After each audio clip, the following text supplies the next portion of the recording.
in Bosnia for food exchange, agriculture and similar. I also done a fun project. This is a redesign of the Bosnian passport. This is just for fun. So basically on Dribble, people put projects for fun. So this is a really interesting project. We can check out all of this later.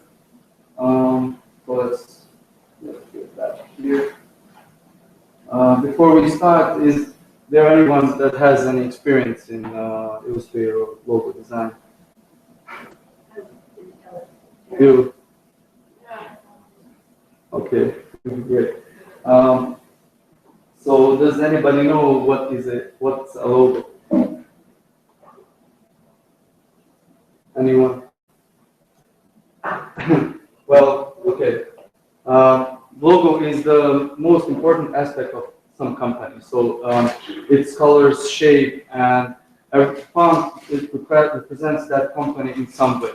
So as you can see here, this is one of the most famous designers, Paul Rand. He says that logo is less important than what it signifies. What it means is more important than what it looks like. So basically, the message that logo brings to the person is more important than it looks like. Yeah. So what are the main features of a great logo design? It should be really simple, like you see the Nike logo, or the Apple, or I don't know if you guys know what's Topal. Yeah, but also it should be recognizable. So when you see it once, the next time you should remember that that company does that or similar. It should be effective. So that means that when you scale up the logo or make it small, it should always be visible. So you can always it doesn't lose any quality. It can be used on different I don't know, from business cards, small business cards to large panels or something like that. So also the message that it distributes to the user, to the person, or I don't know. So it's really important. So what types of logo there are? There are three types of logos. The first type is the iconic or symbolic logo. This type of logo is basically used for companies that are already worldwide famous. So let's say Apple, Twitter, Nike, McDonald's, similar. When you see this logo, it doesn't need to have any subtitle or something like that because everybody knows what's it all about. But basically, when you start to work, this kind of logo you will never make this kind of logo in the beginning. You see here Starbucks logo evolution. So at the very beginning, they had in the subtitles they had coffee, tea, spices because they want to say that that's the business that they are selling the beverages and simple. Later on, they put coffee because they were popular. Coffee was their most popular beverage, and from 2011 since today, they just have this mermaid, yeah, so because they became worldwide popular, so everybody who sees this today knows that it's about Starbucks. We have logo type wordmark. This kind of logo is used in stylized text. It can be like Facebook from simple font that has slightly changes, like you see in the F. There's like a curve from the logos like Coca-Cola or IBM that have custom typeface, or like some funny kind of logo like Toys R Us, or some minimalistic logos like Absolute, just font simple. We have also here, I don't know if you guys ever noticed, but FedEx is a brilliant logo because it has a hidden message. If you see this arrow, you know, when I first time when I saw this, I was really amazed because I really never saw the arrow, and I'm not sure 100%, but this logo was very expensive when it was first made. And also the Amazon logo. I don't know if anybody can see the message. And the other messages. Yeah, yeah. They want to say that when you visit their website, you will be like happy and you will find everything from A to Z. Yeah. Also, this kind of logo this is combination marks where you combine the icon and the text. And when you start to work with logos, this will be the most common type of logo that you will make. Because people who start their businesses, photographers or something similar, they want an icon and below they want the text and maybe a subtitle photography or something similar so people can know what they are working. Okay, so software for logo design. You know Illustrator, does anybody know any other software? Yeah. Well, we have, I also know maybe 3 types of this software. The Adobe Illustrator is the best in the business, and we have Corel Draw. To be honest, I used Corel Draw once. When my client sent me a logo done in Corel, so I had to install Corel and export the logo so I can use it in Photoshop. There's also Inkscape, but to be honest, I never used this software. Does anybody know why Illustrator is the most popular software today? What? Yeah, well, that's one aspect, but not the most important.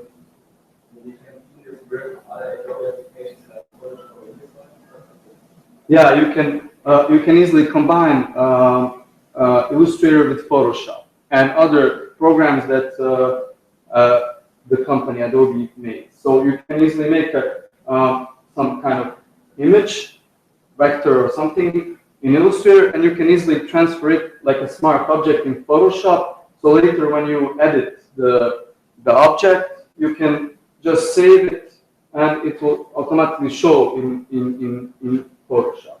So also when you transfer it in, I don't know, other software that Adobe is using, like After Effects, it's very easy to combine those kind of programs and you save a lot of time.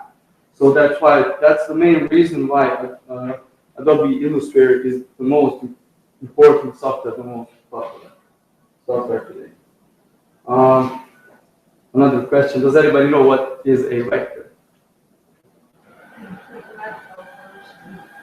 Yeah, well, this is basically not, this is more a design question because vector in math is different than vector here. What's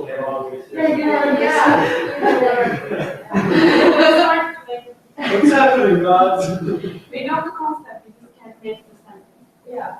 So, no, the vector is like a picture medium. Vector is something that we can zoom in as much as we want and it's nothing going to change. Or yes, but why is it different than the raster? Raster is for JPEGs and pictures mostly, but vector is like for design. Well, that's partially answered the question. Vector is made of dots. You can stretch like pixels. Yeah, you can stretch vector, but pixels you can't.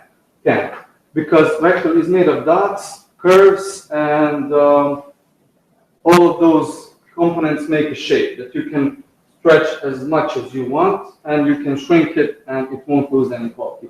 Raster is made out of pixels. Photoshop is in raster, but Photoshop CC, I guess you guys have it. It can also you can also draw vectors in Photoshop. So basically, your logo will be used in some maybe small T-shirts or billboards or anything like that. So that's why you have to use vector. And when I started to design logos, I did it in Photoshop. So basically, I had to do it, 2,000 pixels, and your computer is slow, files are large, and so on. So vector files are very small.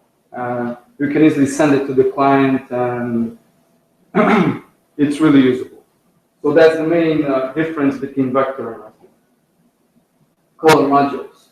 Okay, we have more than these two color modules, but basically these two color modules you will use when you design. So you have CMYK. It stands for cyan, magenta, yellow, and key. That is black. And it's mostly used in printing because when you print, the printer uses these four colors and it mixes. So I don't know if you guys ever saw it in the magazine or in some posters. When you look closely, you will see that it's made out of dots of this color. So our eyes can't see that, only when you look near. So for us, it's like a full picture. RGB, it's red, green, and blue, and it's mostly for displaying images in electronic devices like TVs or monitors or similar. So it's very important to know the difference because when you design a logo in RGB, some colors, when you transfer it into SCMYK, won't be the same. So they will be different because the printer can't print some colors. So that's really important to make a logo always in CMYK. Complementary colors. So complementary colors are basically colors when combined together, they cancel each other. But when they are used one next to other, they give the biggest contrast. So you can see in the Visa logo, this purplish color and this yellow look very good together. And also there are different types of choosing colors in the color wheel. We have like complement, split complements, triad, tetrad, angular. So these are all different types of choosing colors. But to be honest, in my experience, I've used this maybe once. Because when choosing colors, there are no basic rules. You can choose whatever you like. So there are a few different sites where you can find color inspiration like Adobe Cooler or Color Lovers or Pinterest where you can search about color schemes, and also Dribble that has color buckets. So basically you can find color combinations that look good but are very different from the ones that are from the one here, this one. So basically there are no rules when it comes to the color. Also, colors have emotions. So here you can see that every color has some emotion. So you see the brands that you can recognize. They all have different. You see, like the yellow one is for Clarity Warm, and let's say the red one is for Excitement Ball. Everyone saw that supermarkets have red color because our brain responds to red color the most. So also maybe the green ones are for growth and health and nature and stuff, and the gray ones are for balance or neutral colors for companies that are quite serious. Also, there are 3 different types of fonts. You have serif, and serif means a small line attached to the end. You see these bumps at the end of the T, Y, and S. And you have the sans serif, and that sans means, I think, in French, without. So without those bumps. We also have the script font. That's basically handwritten font, and you will use this kind of font for maybe some girly kind of logos for wedding and similar stuff. Okay, so here we have different types of logos. So can anybody tell me what's wrong with the first logo? Can you recognize what's wrong with it? Or maybe you think it's good. Yes. Yeah, because of the gradient background, and you also see that there's three types of different font. So basically, when you design a logo, it's good to use at most two types of font. Okay, on the second one.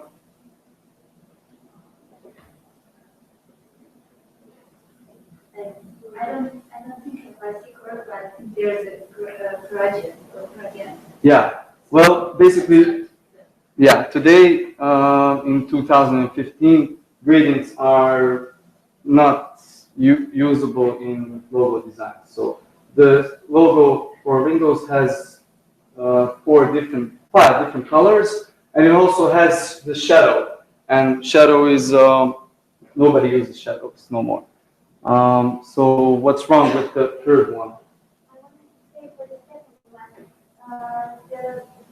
one, the square is blue, just like the background, so. Yeah. It's so visible. Yeah, sometimes when it's small, you can't see that you're right. You can't see this part. And for the third one, well, using overlapping elements, especially in this way, is not really good. Because, I mean, you can't get this logo doesn't have any sense. Yeah. Also, the elements are not really aligned. You want to make a logo that's clear, that, you know, when you scale down this logo, you won't know what's going on. You know, it just will look strange. So never use overlapping elements, especially in 2015. Okay, so the fourth logo is a bit a joke because Pepsi recently made a redesign of their logo, so somebody was really creative. So he made this fat guy with the belly, and I really found this amazing. Someone come up with this. And every time I see the Pepsi logo, I think about the fat guy. And usually I don't want to drink the Coke because of the weight, even though I'm not fat, you know. Okay, so the fifth logo, I don't know what to ask, but this, I wouldn't trust this kind of government with this logo because I don't know, this may be some kind of a flower, but what? Yeah, well, that is also the question for me. Well, when you see a logo, you should represent what is this government doing? I don't know, growing flowers or what? Okay, so the fifth logo is maybe similar to London Olympic Games, but this logo for me has two funny messages when I see it. So I don't know if you guys recognize anything from here. Well, I will say one. This for me looks like a girl standing in front of the computer and working. And the second is, well, you can judge by yourself. Okay, well, the sixth, well, I don't know what kind of health they are promoting, but you can see. And the seventh, the club doctor, well, I personally don't have any comments if you guys want to say with this kind of. What kind of Yeah, I mean the club and the, I don't know. Okay, so now I'll show you a few logo evolution examples, so you can see how logos are simplified through the years. So you see the Apple logo. Apple is today the most famous company in the world, but the first logo was I don't know what's this, but some kind of. I think it's supposed to be Yeah, but for me it's like for a graveyard, a monument or something. Okay, so the next one was pretty interesting. the rainbow colors. Especially if you find it not, it's okay. The black one, well, Apple started to go the way to minimalism, and this is the current logo, but I think the current logo is gray without these parts, yeah, because everybody today is moving toward the flat style, of logo, so just one color. Also, we here have the car brand Fiat. For you see their first logo was some kind of metal part or something. The next one was also strange one, and you see today logo is also not very good. I find personally this one better than the current one. The Shell logo. Well, you see from the 1900s, it was just some funny type of image of a shell, and later by the years, when they became very popular, they just threw out the shell font, and now it's just this icon that is recognizable to everyone. Also, this is an example of a logo that is timeless. You see that Pepsi made a redesign 10 times, and the Coke just once. So this is the most hardest part, is to make a logo to be timeless. And mostly those timeless logos are the ones that are very simple, but I mean, the Coke has this unique typeface that has been popular throughout the years, even today. Okay, so formats you mostly use. You have like these 5 formats: AI, EPS, SVG, PNG, and JPEG. So AI is the format for Adobe Illustrator, and EPS is basically a format that can be exported from Illustrator and can be opened in other software. I think in CorelDRAW also can be opened. SVG is basically made for, well, I personally use it when I make a website, when I develop a website. So today's websites can incorporate SVG. It's like vector, and you can basically have the best quality of your logo in every screen resolution. What PNG is really nice because it's transparent, but when you see a PNG image on Retina displays, it usually is a bit blurry and pixely. So there's a fix. You can make a double-sized logo, and when you develop a website, you can encode. You can, when the viewer is looking in Retina, you can make that he sees the 2 times size. And JPEG is, you all know what's JPEG. So this is the boring part of the theory. So maybe we can now start to look the Illustrator basics. Okay, so I guess everybody has Illustrator.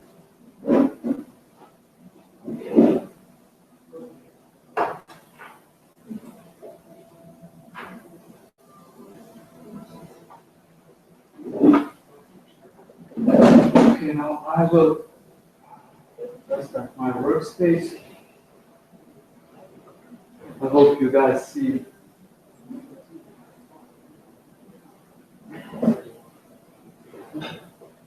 Okay, so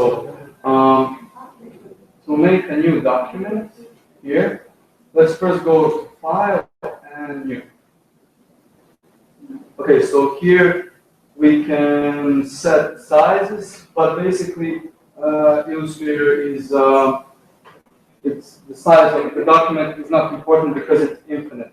So you can basically resize elements whatever you like. So let's use the portrait orientation, landscape. And yeah.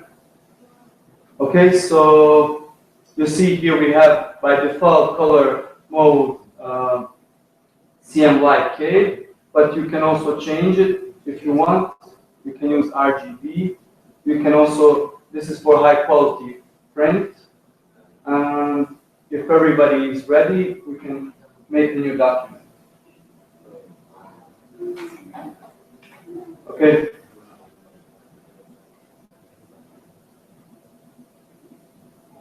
Did everybody made a new document successful? Okay. So let's go first with the toolbar. You see, this is this first part is for tools that have the selection. Okay, so this first tool is direct selection tool. When we have an object here, let me add some color. Okay, when we have this object and we want to move it around, we use this tool, selection tool. Okay, so you can easily move objects throughout your document. Or if we have more than one object, you can easily select these objects and move them around. Or you can group them. Later I'll show you how to group them. And you can press on one and you can move them. Okay, now we have the next tool, is the direct selection tool. And this tool is for selecting the dots I told you about, the vector dots. So you can select this dot and you can move it, adjust the handles, make a shape that fits your needs. Also, you can select all elements with this tool. Okay, you see. So basically, this also lasso tool is for selecting maybe just these. This tool, to be honest, I never used. So, I mean, half of these tools you won't probably use never. So, because you're starting with the basics, I will just show you the ones that you will use on a daily basis. So, okay, let me delete this. Just select and delete. Is anybody okay? The most important tool and the tool that you will use mostly is the pen tool. With this tool, you can basically draw any shape you want. So, for example, I click here, I make a dot, then I click here, and I make a line. Here I can change this to be stroke. So this line will be a stroke line, or I can change it to be full. So when I do this, you see it automatically makes a shape. But if I go to stroke, it makes a line. So depending on what you need, you can just switch here on the left side. You can swap. So when you're just tracing an object, you can just swap this, and you can basically just follow the lines. You can make these nice curves. Also, if you want to make a curve and a straight line, you can use the Alt button and just move this away, and you will have a straight line. But later we will go through this. Okay, so this is the most important. We have also the text tool. You can make a text box like this, and you can write anything you want inside. Just a second. Let me make it bigger. Okay, so you can write anything you want, and it stays inside the box. And if your text is a bit longer, you have this little plus that says that you need to size. When you write, when you just click,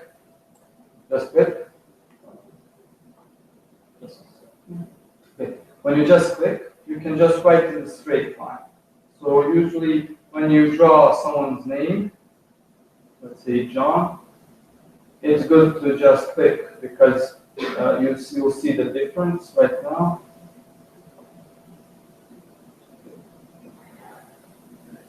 So now we have this pair space here, and with this type we don't have pair space. So when you align elements, when you have something like this, your elements won't be aligned right because it will align this box, not just text.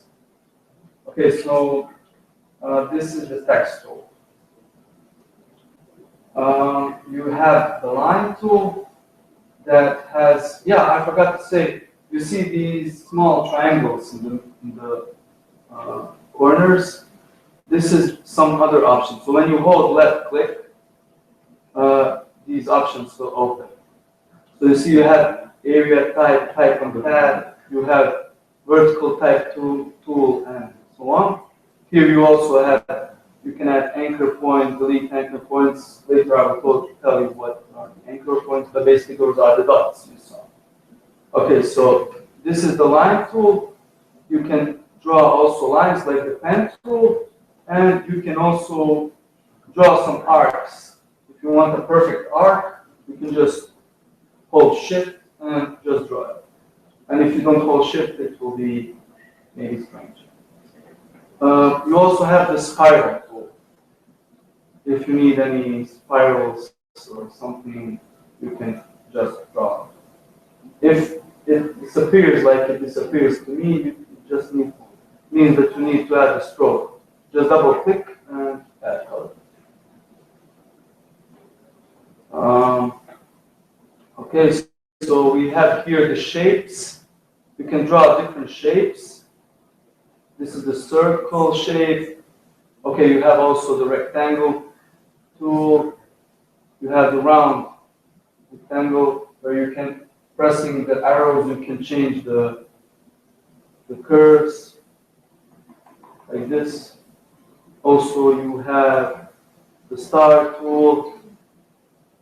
You draw stars, or you can maybe also draw a triangle with the star to just add 3 points and it makes a triangle.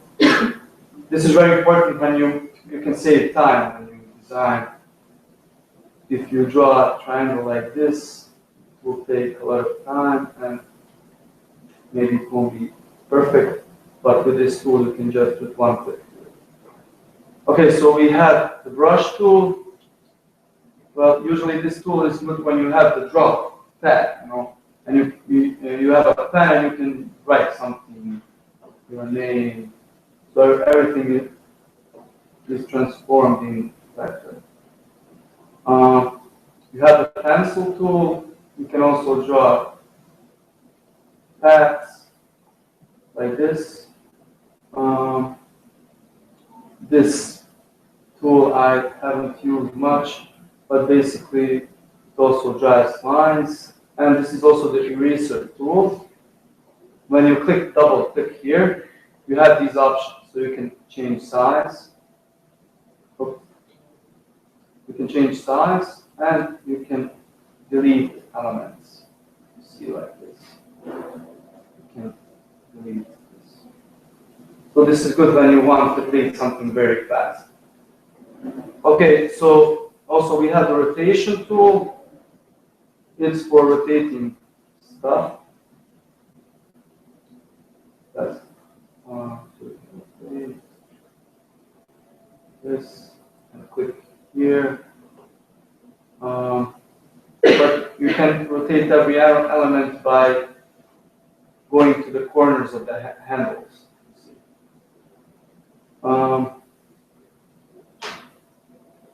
This is also a tool that's useful. Okay, so let me draw a angle. And with this tool, you can make it be like this. I mean, if you hold shift, it can be like this. Yeah. So later I will use this tool when I make a Adidas logo. This tool is also for if you want the strokes to be different width. Also, I will use this tool later when I design logo. Basically, you have here the gradient tool for colors. You have the picker. You can pick colors. You can also, if this element is, let's say, green, just go and pick this. Very simple, like paint. Yeah, this I don't never use. So also you have this hand. It's for moving around the workspace. But also, if you want to work fast, you can press space. And when you press space, you can move easily through the workspace. Okay, so these are the most basic. You have here the magnifying glass where you can zoom in stuff. You can also press Command or Ctrl minus and plus, and you can zoom in and zoom out. And this is very important shortcut because usually you will never press here on this magnifying glass. You will use these shortcuts. So Ctrl plus minus is for zooming and zoom out. Okay, so if you guys have any questions, we can move on to maybe design some simple logo. Does anybody have any questions? Okay. Plan tool, what is it for? What? Plan tool. Well, I told you I never used it, but maybe we can try. Because when you start to work with basic stuff, basic logos, I guess you will never use this kind of. I really don't know. Maybe you will never use this, but we can check on Google because the most important thing is for you guys to know how to search in Google and find tutorials how to use some tools. Yeah, also I forgot, we have here the layers. This is also very important. So you can add these layers. So like if we have this box in one layer, we can add other layer. And you see we can turn off this layer or we can lock. So when we work, it doesn't interrupt our movement. Okay. So basically, this is the basic stuff you will use. When you get more better, then you will use some other tools. But this is for start. This is okay. Okay, so let's try to design a simple logo. Maybe a Toyota.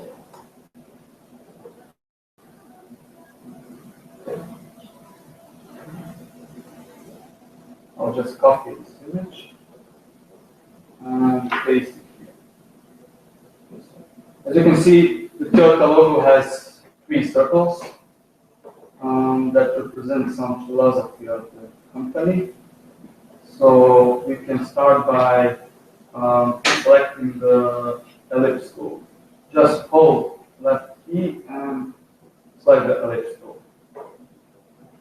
And here we can swap the fill and stroke like this.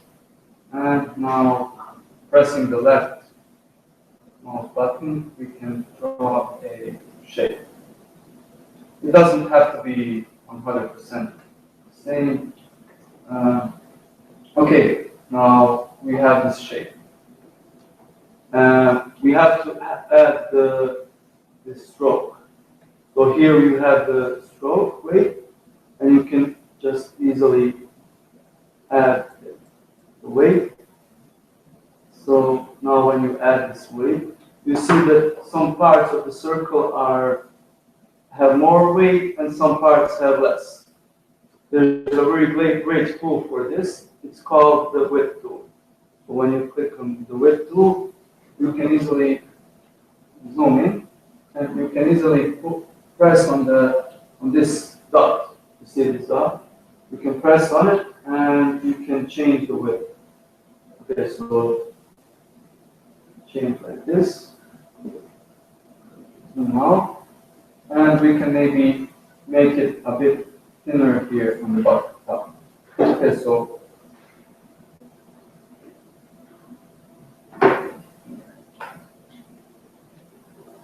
and now we can make it here. Okay, so now we have this first circle that we will adjust later on.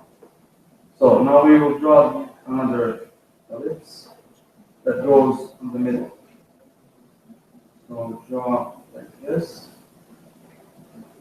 and in the center, and get it a bit weighted. Okay, so you see you have these handles. We can now just push it down here, and zoom. And now you see we also have to add this fatness here and here. So let's add this. Okay, we use the same tool, and we add a bit fatness here and also here. Okay, so now we have to make these parts a bit thinner. When you just hover, you will see these help lines. Okay. So now we have something that looks like the logo, delta. So we now need to add the third circle. Okay, so I mean you can just copy this one. Just use Ctrl, C, and V. And just when you go in the corners, you can rotate it. But use Shift. When you use Shift, it can rotate by 45, 90 degrees. You see? Okay, so use Shift and make a circle. And now we will put it here. Okay, and just move it a bit down. And basically, you have to adjust it to look more like. Okay, so now we will add more thickness here.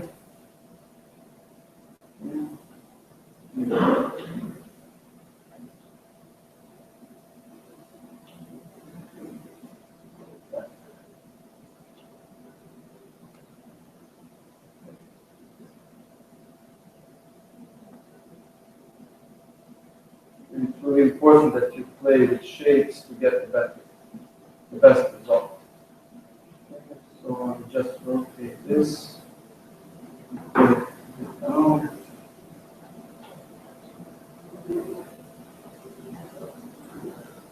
Okay, so now it looks something like the Toyota logo, but not quite well. So we need to move this a bit more. Okay. So the next thing, we will add font. Go on the type tool and just click on the left button and type Toyota with caps lock.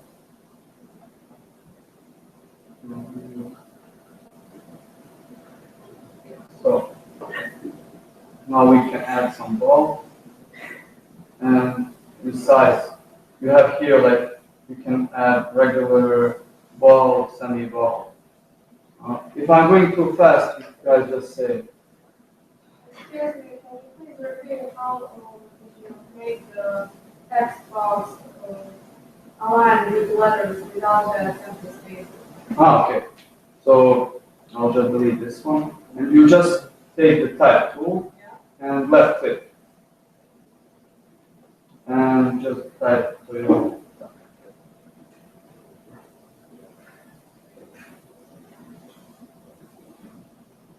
So now, when you press here on the T icon, you have, okay, so if you want the text options, just go on Windows, and you will see type here on the bottom. Just press character here. So go Windows, and type and character. Okay, so now you will have these options. that you can move around. You see this arrow here, just press here and go and show options. And it will give you more options like text spacing and similar stuff. So let's resize the font a little bit. Okay. Let's move it. And you see this sets the letter spacing. So when I go on to 100, it's gonna make the space between the letters. So let's make that 100. Okay. So let's change this to black. Just double click here and go to black. Okay. So now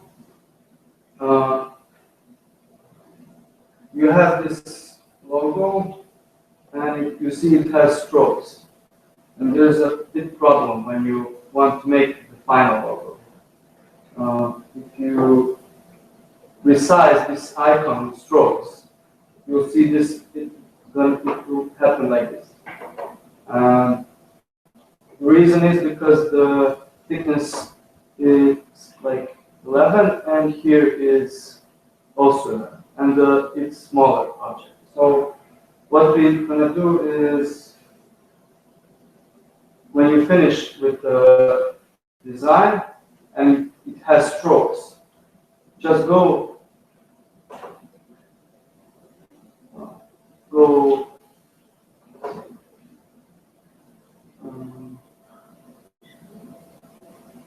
just a second.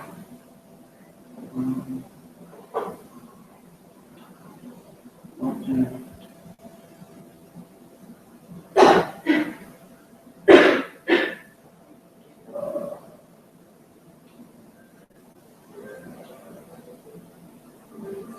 Just a second.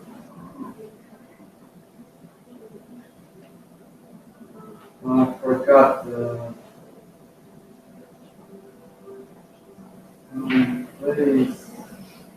sometimes you get lost with these options. Okay, so we'll go back to this later. If you want to have more options with the font, so when you send to the client the final logo, when he opens the logo, if he doesn't have the font, he can't open it because he will get the error message that he doesn't have this font. So basically, when you prepare the final logo, we just go create outlines. So now it's fully vector. So you can now have better control with the font. You can even change it. You can use this tool and change the points. Or you can, I don't know, slice it, use another shape to slice it. For example, if you want to slice it like this, you have a tool called Pathfinder. It's located here, Pathfinder. And you can basically, you need to ungroup that. Okay, so basically you can cut through the font. For this, yeah, you can go add object and expand appearance. And now you see it's more like a vector object rather than a stroke. So when I resize this, now it won't be fat like it used to. So let me repeat this. So when you do with strokes, just go object and expand appearance. And this will make a vector object. So you can see when I select the whole document, the whole object, you see that it has a lot of small shapes, small parts that I made these circles. So you can make easily a whole object. So when you go on Window and Pathfinder, that I showed you, you have this option to unite all of them. So you can unite and make a single object. So now it's just a single object, it's not made out of parts. Okay. Okay, so does anybody have some questions or?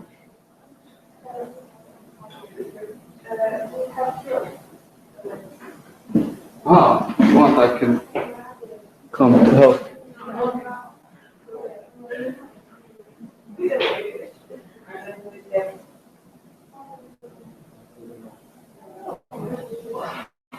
What's the problem?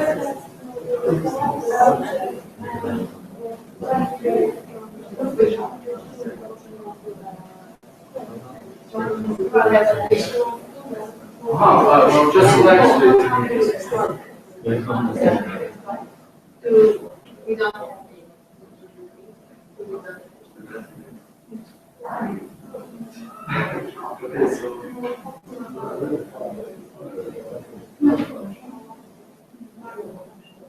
So now we have to shape just.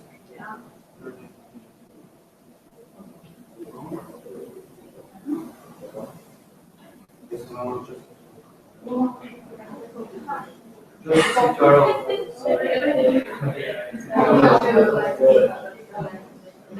Okay, so now you know this is happening because you have this. So just click here and so you just leave the fill up.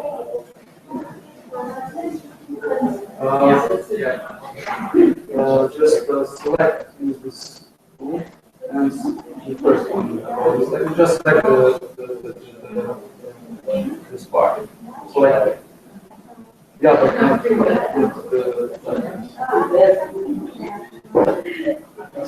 yeah, just click on it. Click on it and leave. Oh, I think you broke it.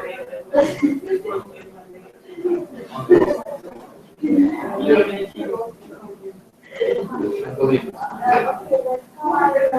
Just select the Toyota logo, and first you must expand it because now it's short. Just select the icon, just like icon, and go object and expand. And okay. Okay, so now yeah, but it's not still one object. You must go in window and select the path line. Click on the button.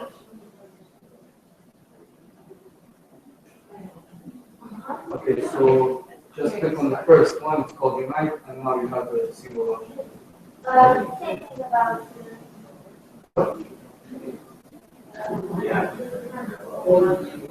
Now you want to leave the whole to be one. Just go CTRL cheat to group them. No, you don't want the letters and the icon to be just one whole object. Yeah, just group them.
Just try to do it.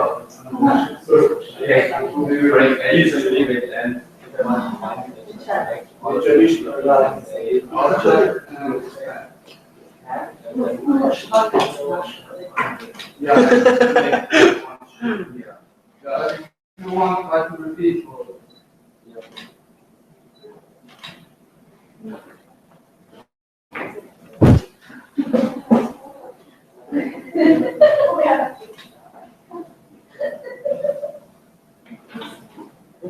Okay, so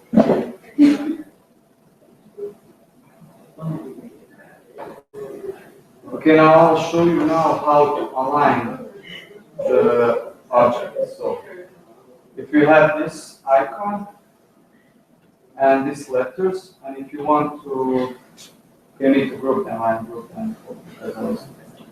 Okay, so if you want to align them perfectly, you have to group these, the icon and the letters, and then just select them both, and you will see here align, and you see this horizontal align center, and when you click on this, it perfectly aligns the elements. So I can repeat this. So basically, if you have these two ungrouped objects, first group them, object group, and then just select them both and go to align, and put here, and it will instantly align.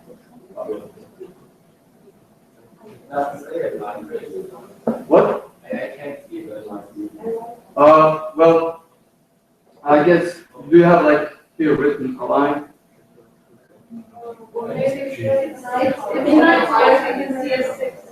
Yeah. Or you have here, when you turn on the Pathfinder, you have here. You see, you have these tabs and you have the align tools. So you can align. Okay, so this is for the tutorial.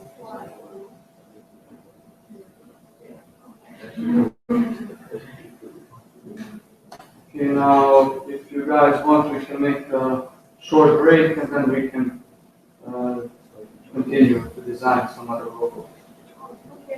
Okay?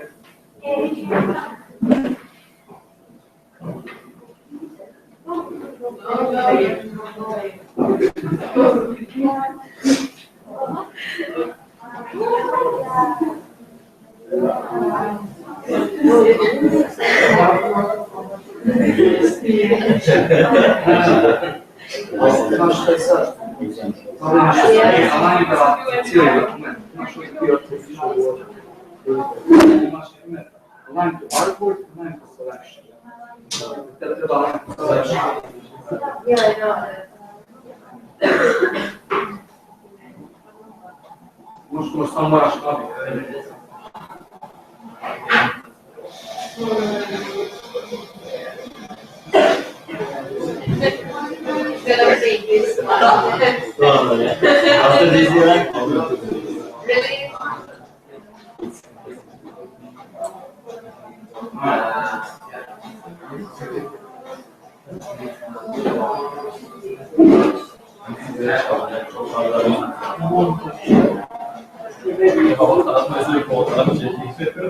Abi, sistem bir falan değişti.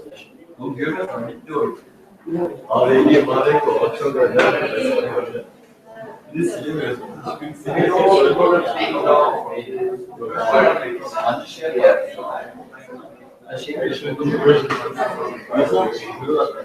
I don't know.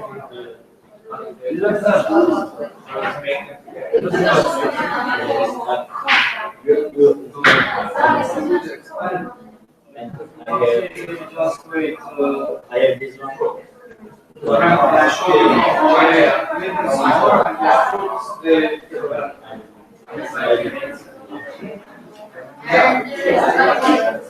Just take the stick.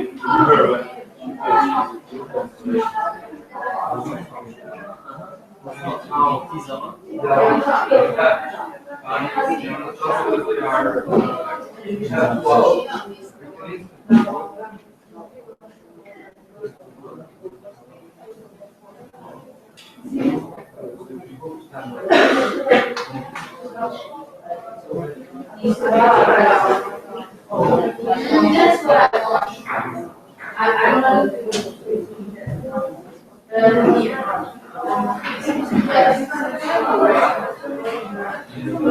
what I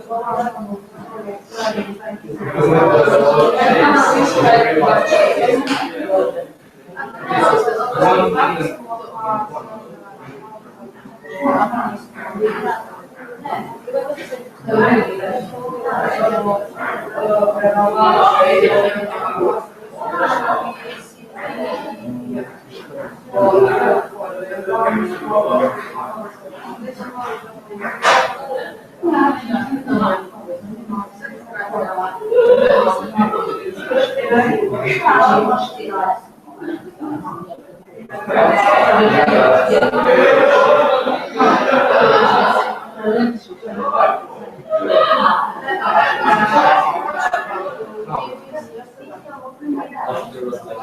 Yeah, there was a shape.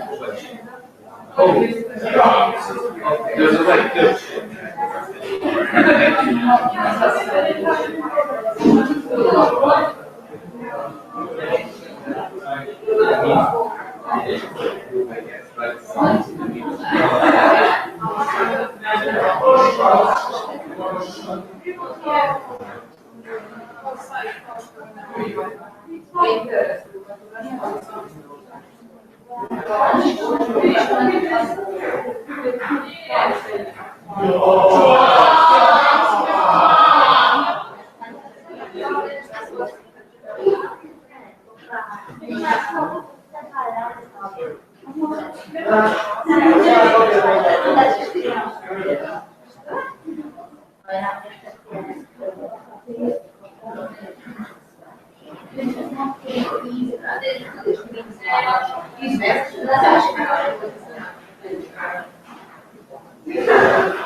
Ali stvarno ona tako i počula, ne zapamću, no da su.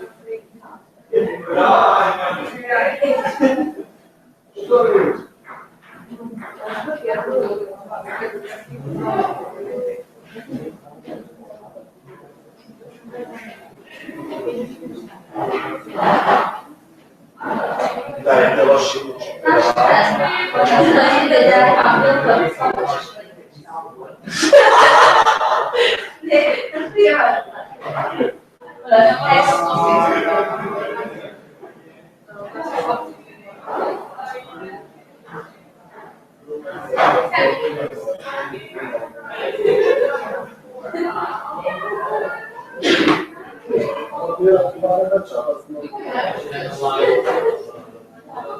Yeah.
Ali smo posle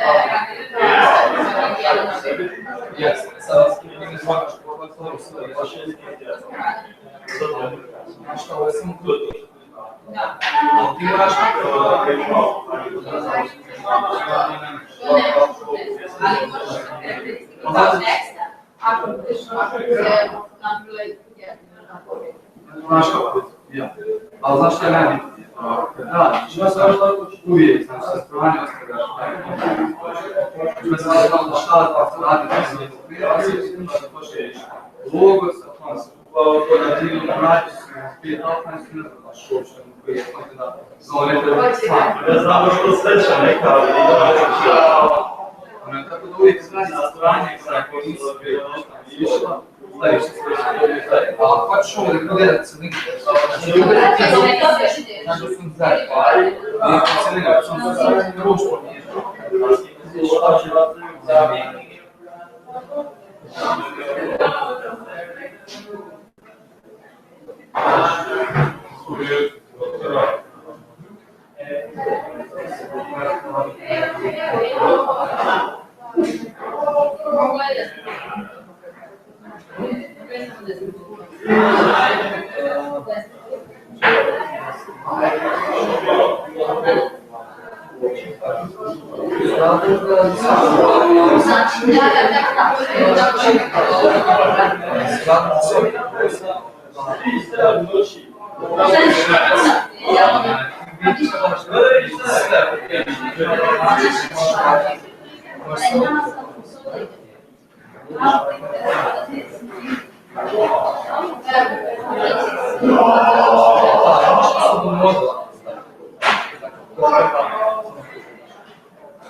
Znam, ali sad pokušavam to. Znači, ne možeš, ti moraš napraviti kao jednicu.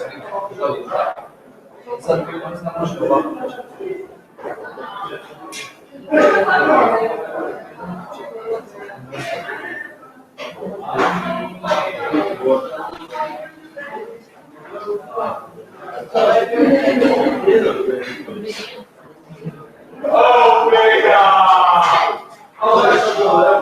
To nitko tako može spolu napraviti.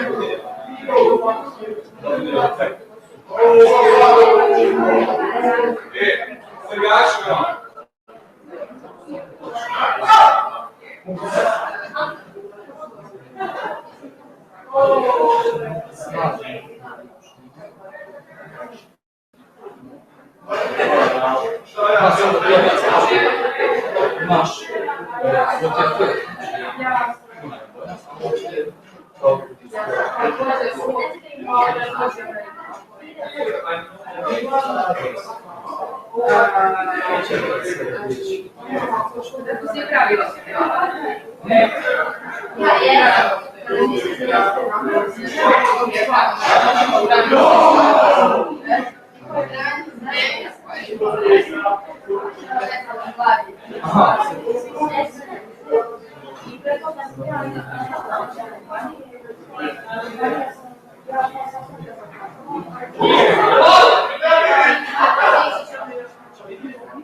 Počeo sam normalno, pošao sam nešto riječi. Učitelj stavljeno na jedan,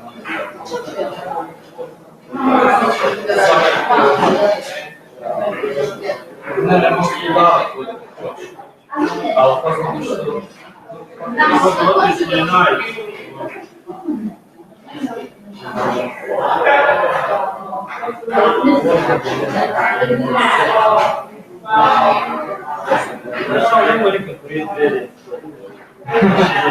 Nije, moramo skočiti.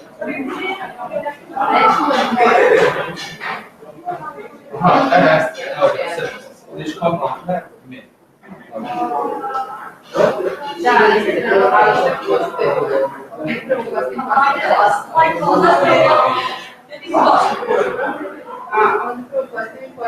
jedni. To.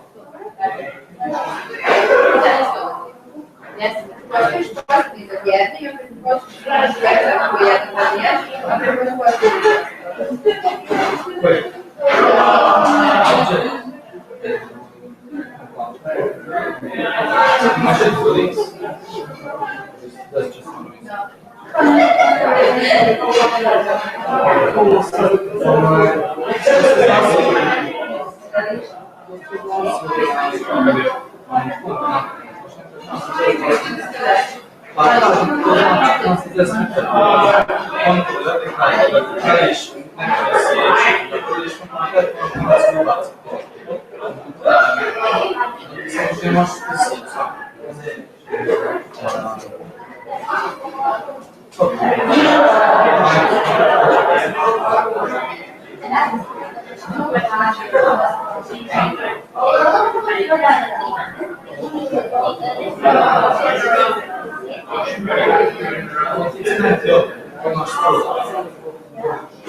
Onarčudan se topuje. Vam neće vidjeti ništa.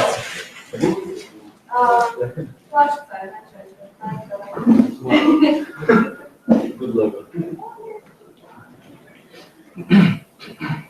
Okay, so for the next logo, I was thinking to maybe try to design the one that is really simple.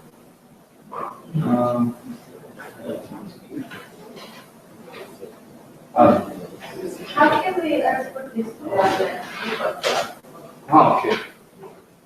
It's really simple.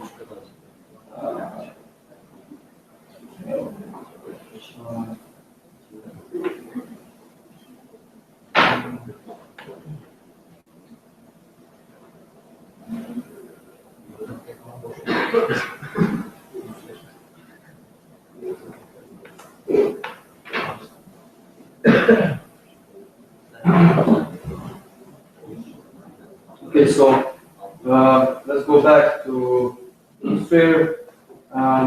So just it's really simple. So just Ctrl copy, see, and go back in Photoshop and just go paste. And you see you have an option to have it in pixels. Here you paste it in pixels, and you have the smart object. Okay, so now when we resize these two objects, you will see that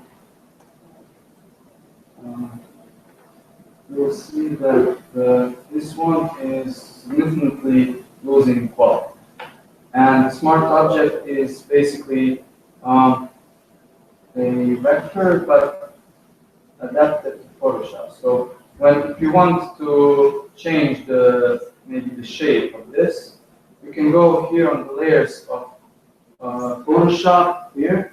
You see this little box. You just click twice here, and it will open the shape into this. So now you can maybe change something. Let's say let's delete this, or let's change the shape. Blah blah blah. Just Command save. Just go Ctrl S. Save. And when we go back here, you see it's updated. So that's the biggest advantage of Illustrator, because when you are making some complex image, some poster, or I guess some website or something, you can easily go back to Illustrator by clicking double here and change the vector smart object. So basically just copy and paste.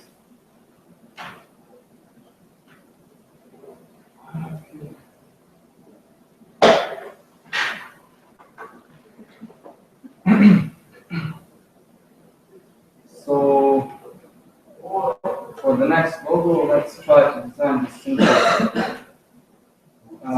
We'll design both, this one and this one. First, let's go with this one.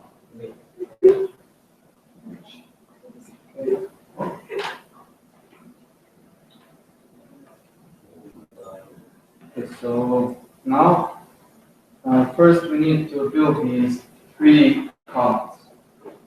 So let's start by building one, which is the smallest. Okay, use the and I'm going to fast. Okay, so use the rectangle tool and draw a small box, and then select this one. And also you have, when you copy, when you paste it, it just pastes it somewhere on the center of your screen. But if you want to paste it in place where you copy this object, you just go Ctrl+C and then Ctrl+Shift+V, and then you have it pasted it right next on top of this one. So okay, we have this one. Okay.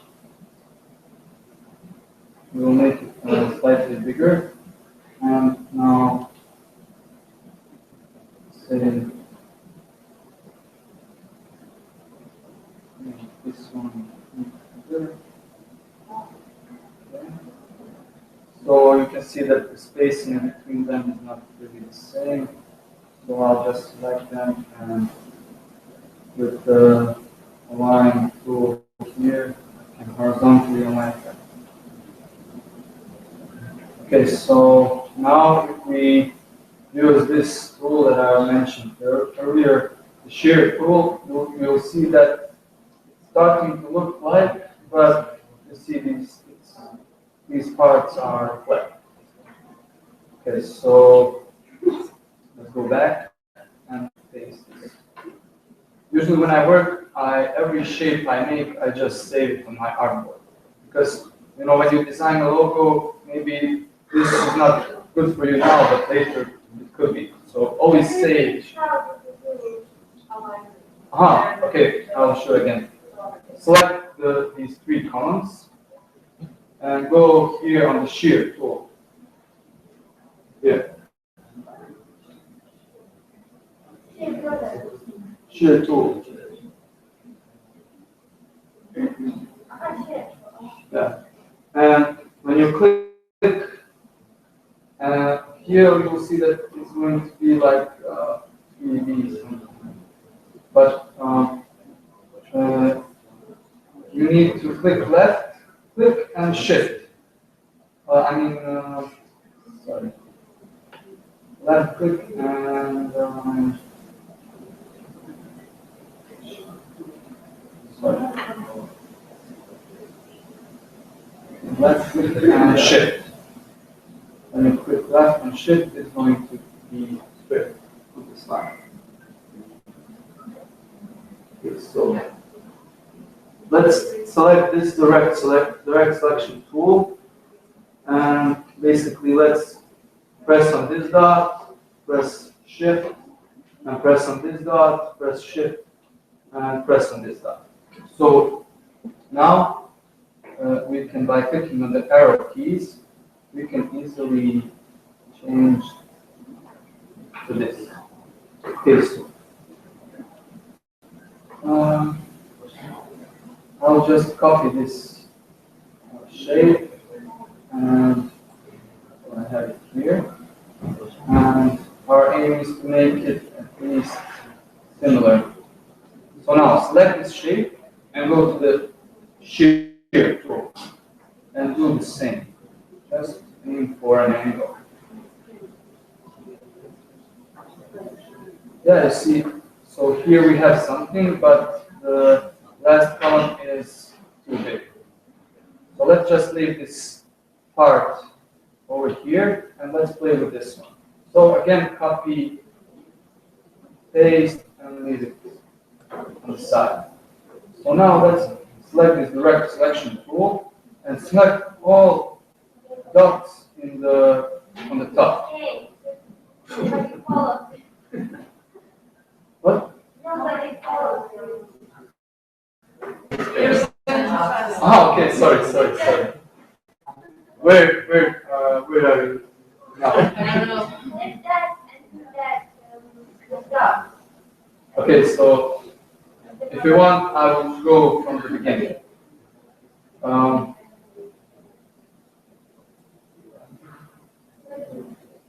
Let's go back to the beginning. Okay, so now we have these three columns, and I'm going to copy them and paste. So I have them, if this doesn't look good, I can do it again. So now use the direct selection tool here, and click on each of the points, anchor points. You see, when you hover over, you have the anchor points. So just click on every using shift. You can click on these three. So now when you click, you can just use the arrow keys to bring them up. Is that okay?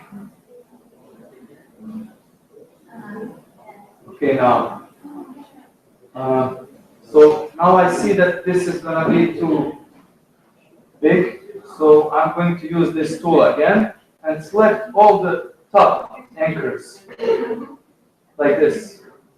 Just select the top anchors and just bring them down a bit. So maybe like this. Okay, I guess this is what? How can I make it smooth? Slowly, we'll get this arm. Yeah. You mean how can you make this? Yes. Mine are. No, I will do that later. First, we have to build our blocks. So later, we will tilt them with the shear tool. You just need first to make this shape. When you make this shape, then we will tilt them. Okay, now when we make this shape. Can you repeat once more? Okay. Okay, now. Do you want me to draw the boxes again? No, just the archer point. Okay. Okay, now use the direct selection tool and just click on the points here. But you must use shift because if you don't use shift, it's just gonna select the next one. You need to select these three. So hold shift and click left. Click left, click left. And then use the arrow keys. Up, down, up, down. Left, right, up, down. Well, yeah. And just press up. Press up.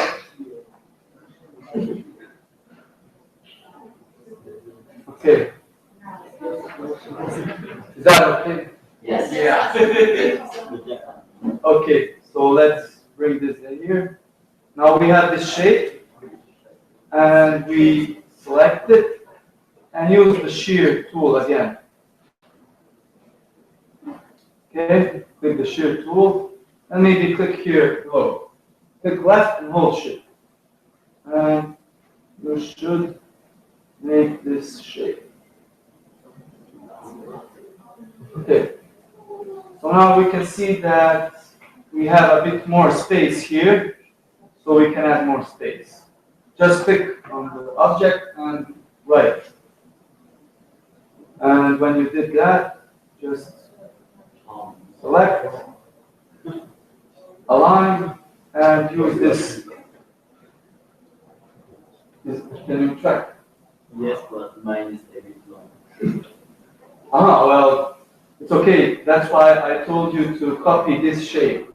And if it's not good, then you can just bring down the dot. I'll show you. Okay, now I will align and I will have this icon. So if this is too long, if you have it too long, just go to the direct selection tool here and select all of the top dots. Okay? Just select the top dots. And just with arrow keys, just bring it down. Okay.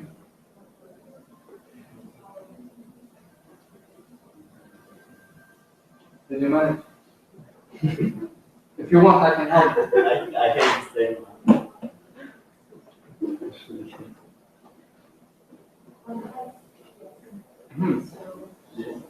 Yeah, but this one needs to be a bit smaller. Yes, but I need to ask.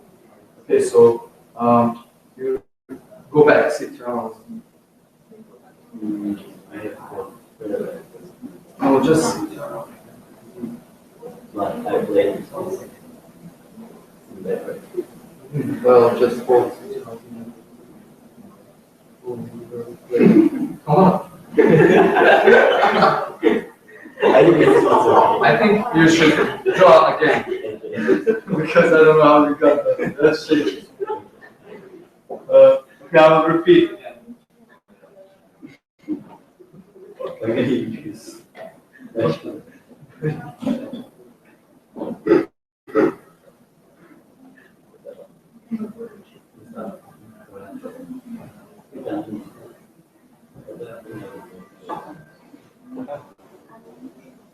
Okay, so take the box, draw one shape, and copy it and paste it. Then bring it down and make it slightly bigger.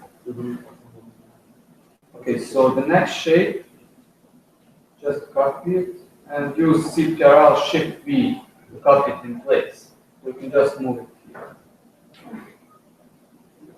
Okay, so CTRL C Shift V and it copies in place. And you can bring up this one also. So this one. Okay, so now use the direct selection tool and using Shift, click on the corner dots. Okay, so after that, just using arrow keys, bring up the shapes. Bring up the shapes. Can you follow? Okay, after that, select all three objects and use the shear tool and holding Shift, left click and press Shift, just move it to the right. And you'll get this cool Adidas shape. Okay. Now let's add some text. Okay, now use the text tool and click left and type small caps. Okay. Bring down the letter spacing and then go. Well, I'm not sure what this font is, but we can go and search up on Google. Okay. Font. And maybe we can find. Okay. Here you have. Okay, so some people suggest a different type of fonts. We can try this one. Okay.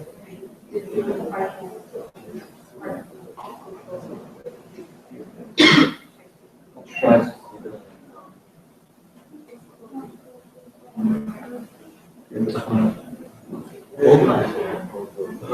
Okay, so this type font is, I think, the most similar to that. Okay, now just download it, and I guess everybody knows how to install fonts.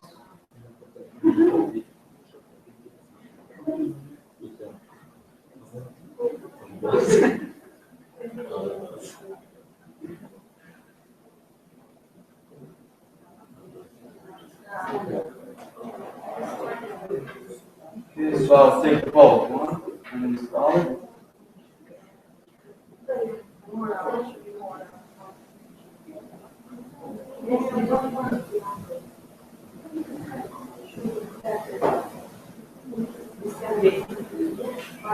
And here you can search up for the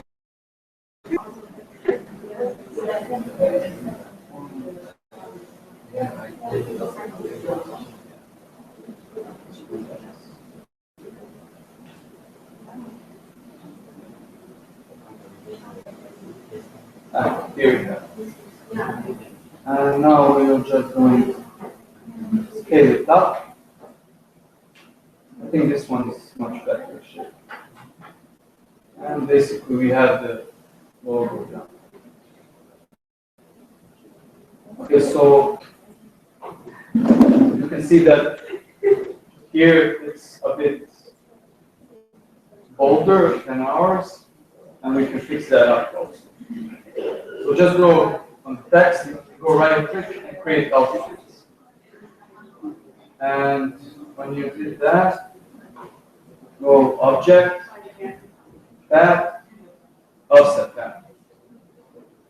So now we can turn off the preview and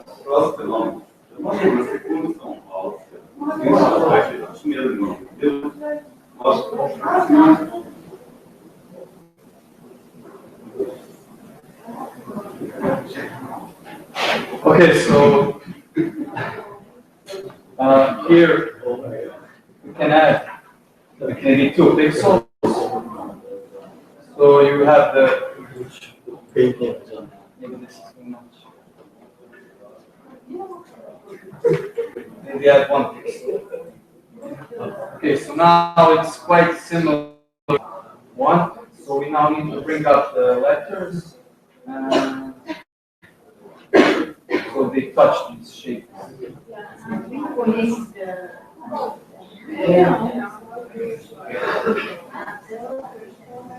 Okay. That's it.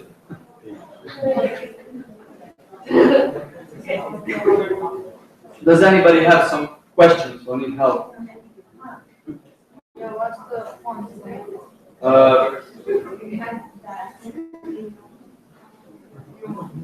I searched up on Google. I just typed Adidas font, and when you see the search results, you'll see the first one is the DAF font, and when you go here, you have the last one. It's called Text Right Adventure. And just install this one.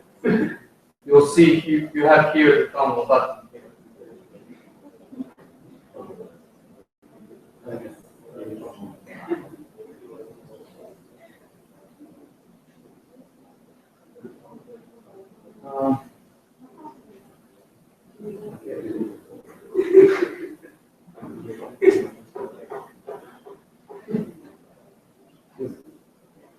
Did you manage?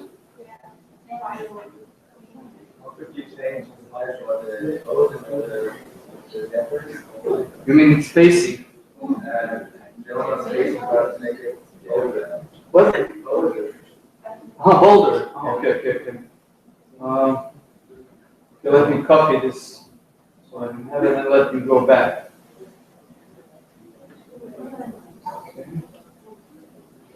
Okay. So when you written the Adidas letters, just go right click and create outlines. Then go object, go path, and go offset path. Okay, so depending on your artwork size, you will get different boldness. For me, 1 pixel was enough. Maybe you can try 2 pixels. It's too much. Maybe you can even add half.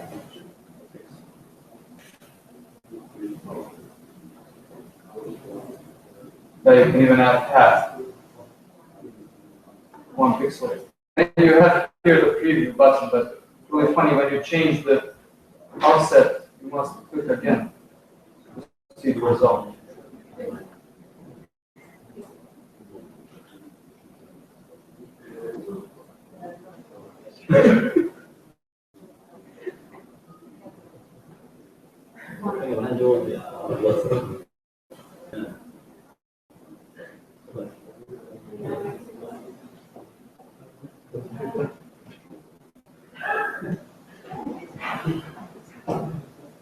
Does anybody need help? Any help?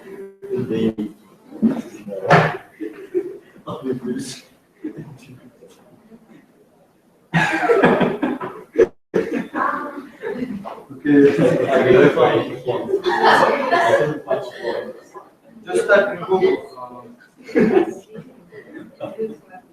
Type hot dust. See the select the.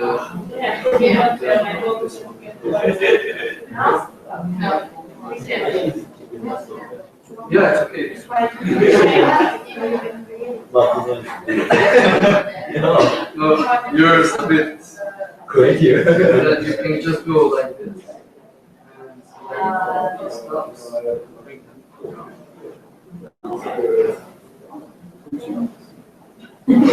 Why are you almost Much better shape.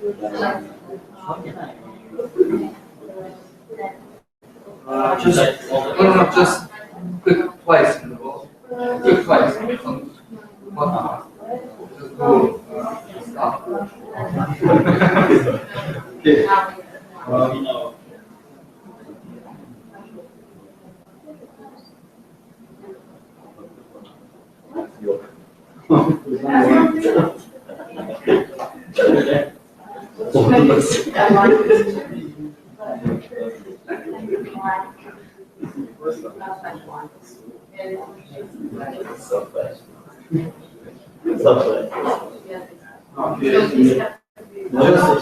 Just select and go right click group. No, don't select the electric, just select the three shapes. Don't select electric. Go on group.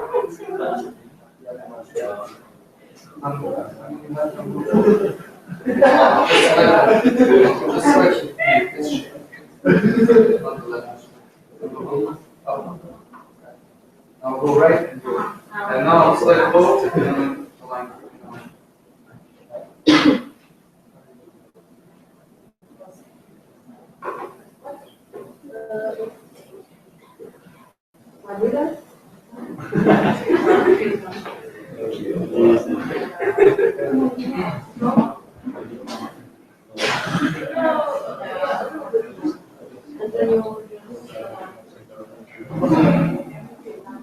Okay, let's go for the next one.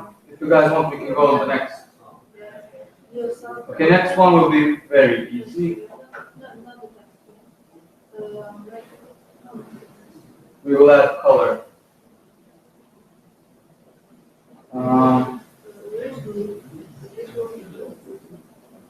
Let's go to Chrome and type beats.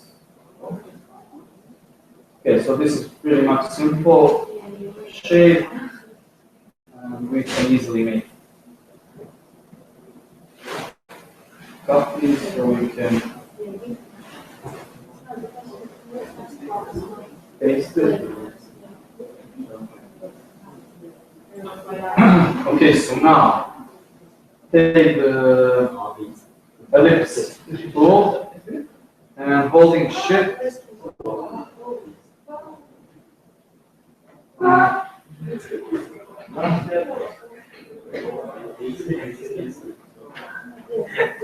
and holding shift, just bring up the circle. And okay. Now, what I would do, I would click on this circle, I would copy it, and then I would paste it in place. So just go CTRL Shift V. So now I have two circles, one overlapping the other. For you guys to see it, I'll just go and make it in another color. So click on the green one and scale it down by holding CTRL and Shift. No. Okay. Here on Mac is Option Shift. I think you guys have Alt Shift. I think, yeah. So scale it down. And now you see we have these two shapes. So basically we want a circle inside, a red circle inside the red circle. So just go here and swap to stroke. And when you did that, just go here on top and add the thickness. Okay. I'll add maybe 20 pixels. So now I see that my circle, inside circle is a bit too large. I will make it a bit thicker and scale it down. So the same, CTRL, Shift, Alt, Shift. Okay, now. So now we have a tricky part, so you should pay attention. Select the green one and go Object Expand. Okay. So now we have two shapes. We did this because we can cut. Strokes can cut into shapes. I'll show you what happens when you do that.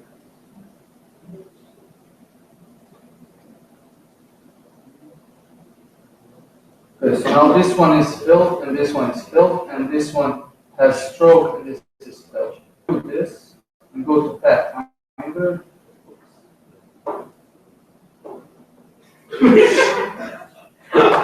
Sorry, I forgot to sign up.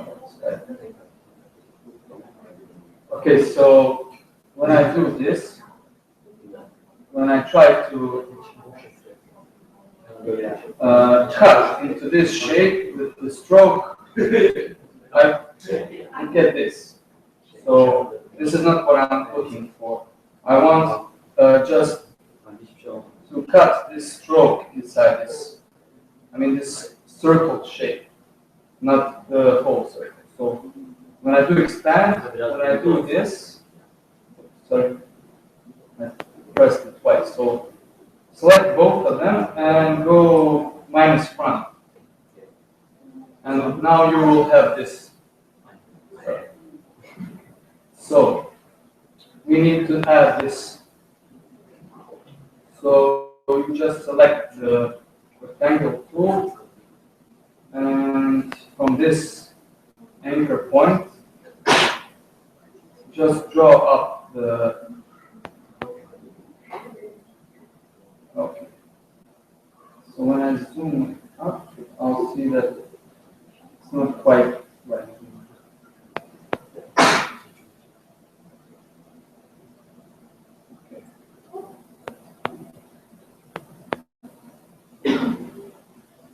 So now we have this shape like compound path. It's grouped. So we need to ungroup it because when we cut into, we will lose. I think we will lose the inside circle. Yeah, you see, we will lose it. So that's why we need to ungroup these two shapes, and so we can just work with this one. Okay. So now you just select the big circle and paint it red. And this circle, and select them both, not the inside, and go on minus front, and you'll see we have this shape.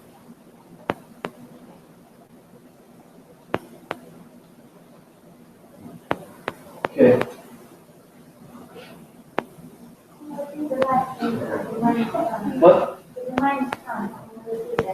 Okay, sure. I'll just go back. Okay, so, right. Okay, so now we ungrouped these two objects. The one who is cutting must be in front. So you see the red one is in front of the black. We can, if you need to bring, maybe for instance, if we have a situation like this, and you need to bring up this shape, you just click on it, go right click, and go arrange, and you have bring to front. And you can just bring it to front easily. So, when you select these two shapes, go to the Pathfinder and just click minus front. And that's it.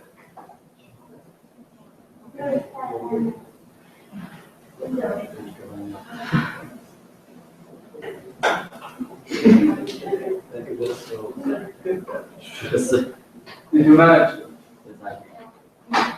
Okay, so now we want to add color. Just select here. You have two ways. You can double click on the film, and you have this color picker, and you can pick whatever color you like. Okay, or you have your swatches here. You can select some colors here. Also, you can add some patterns.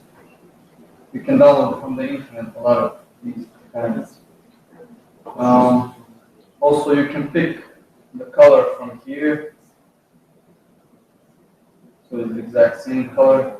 Also, you can maybe go on the web. There is a website for color where you can find some color ideas. Let's use this is also from the Adobe Color Cooler, and you can here find some nice colors. So let's say we like this theme. Okay, we go here, and you see we have here the hex code for this color. You just copy it, go back to Illustrator. When you click on the shape, you must select both of them because they are not grouped. Just double click here, and you can simply paste the color here, and you'll have a color.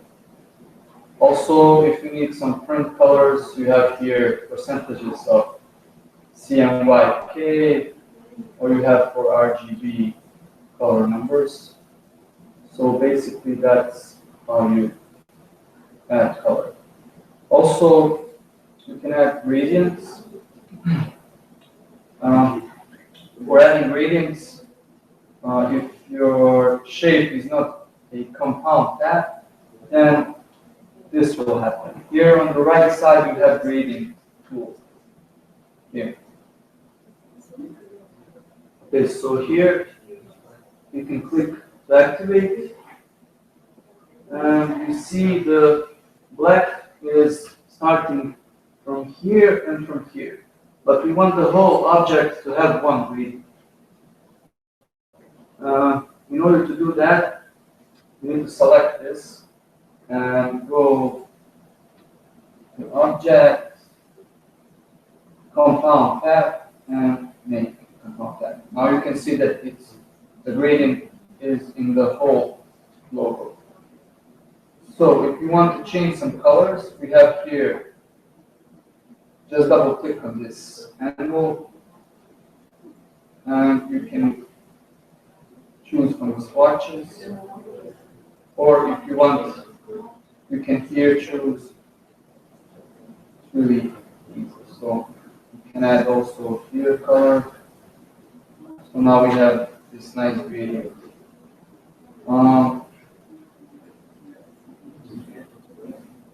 Okay.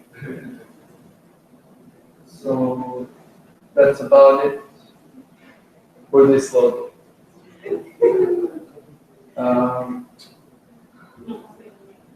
Does anybody have any issues? This one.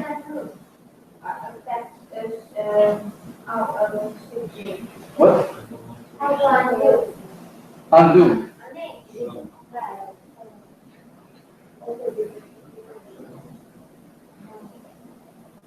Maybe it's the English version.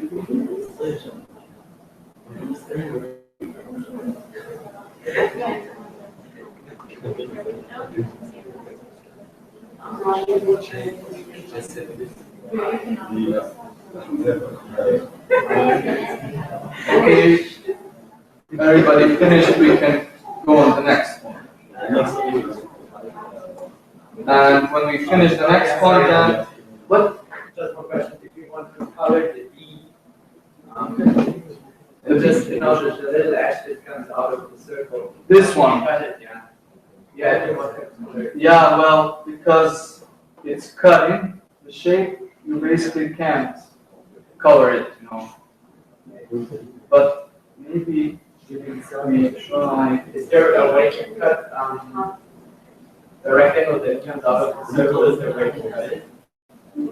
Put a circle in the left line. Oh, you mean, If you want to color the E, just full circle in that color. you mean like, Yeah, just, it's probably after brown. well, we can add white.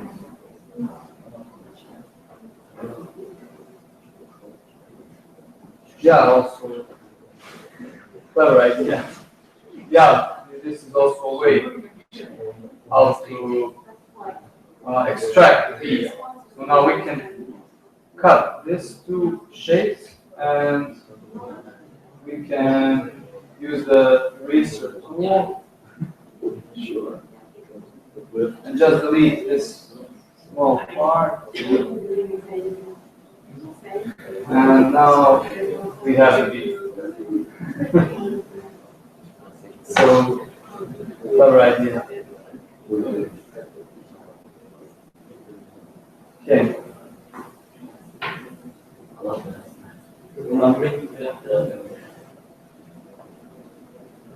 So I was thinking to design another logo, and after that maybe we can try.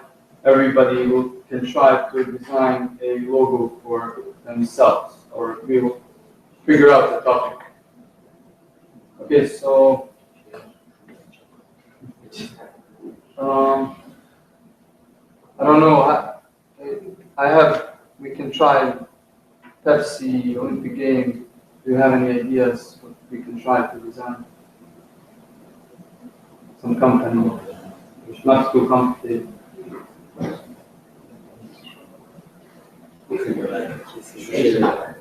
What? Asian.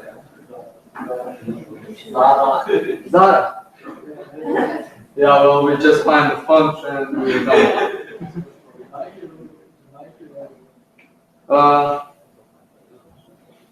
Maybe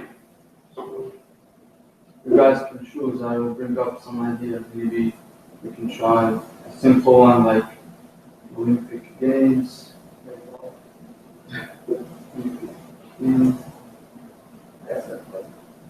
Or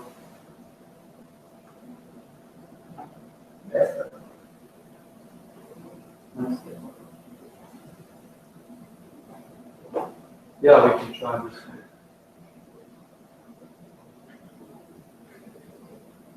Just we need to find the font. Okay.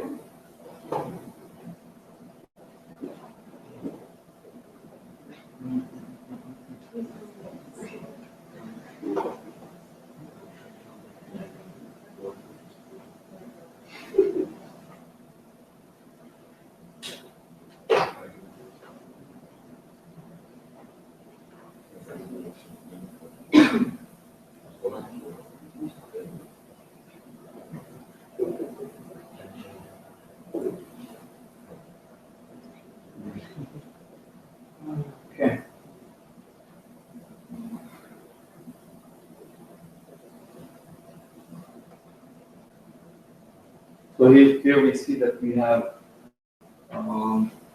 two circles, and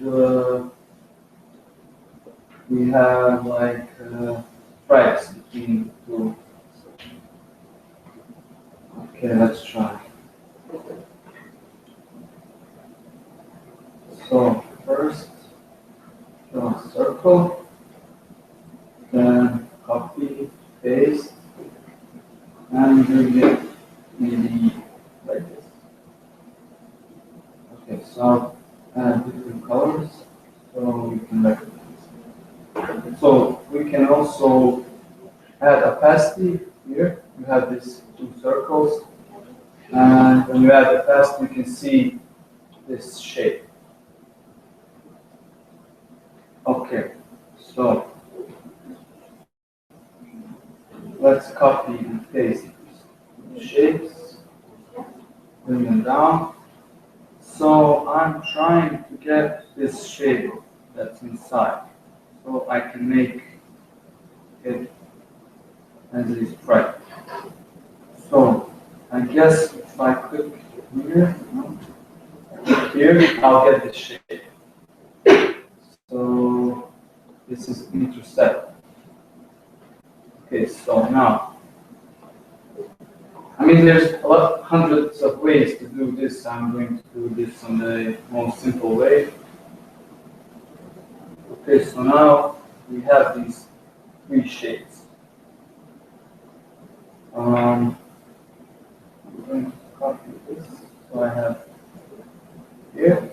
Okay, now basically we need these stripes here. So I'm going to bring this shape here, and I'm going to take the rectangle tool and draw some lines. Sorry.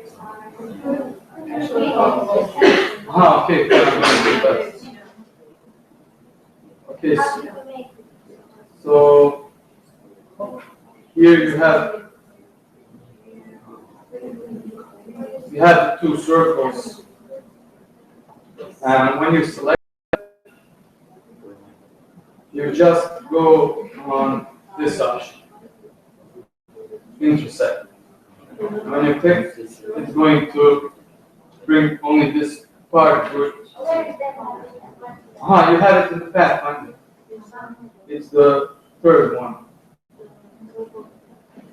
Here. Yeah. What? Yeah, but we just need this shape. So we can. Yeah, you should always copy the. Always copy. You see, I say these two shapes to have them. Just copy and put them on the side.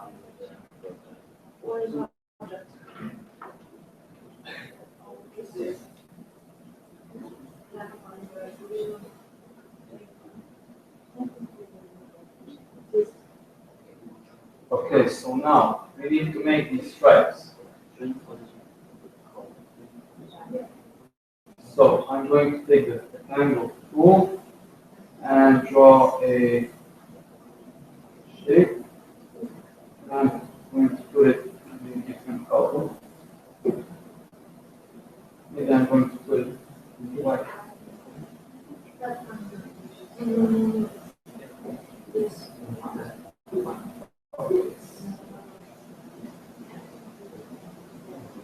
So bring it up. And now I can see that it's too flat. So I'm going to make it.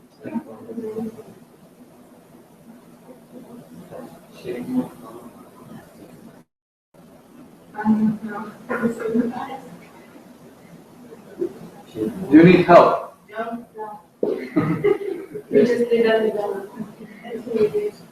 Okay, so now I'm just going to copy this shape and just paste in place. See, they're all Shift V and bring it down. So now I'll do this in the hard way. Paste again with shapes and bring them down.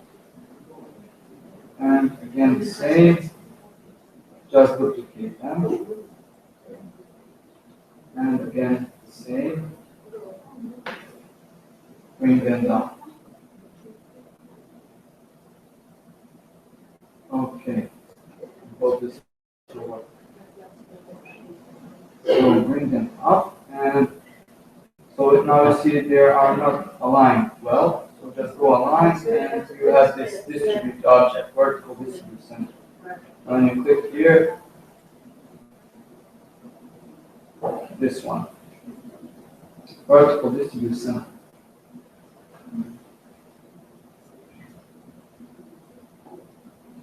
Okay, so now we should select all of these stripes, go to object, and make a compound path. So when we cut, we will cut the whole with all of these lines.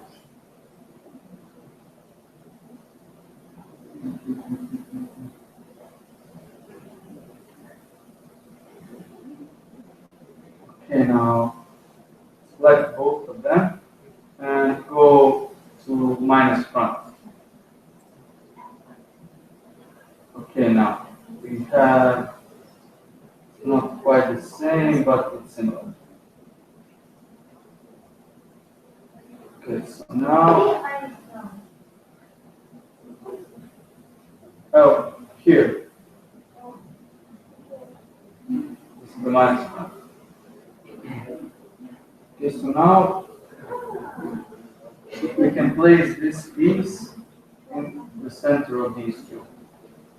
So you can see that we already have something. Okay, so now I'm going to select the big circle and pick this color. And I'm going to select this circle and pick this color.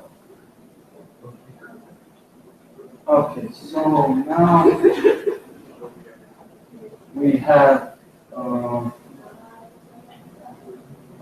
try.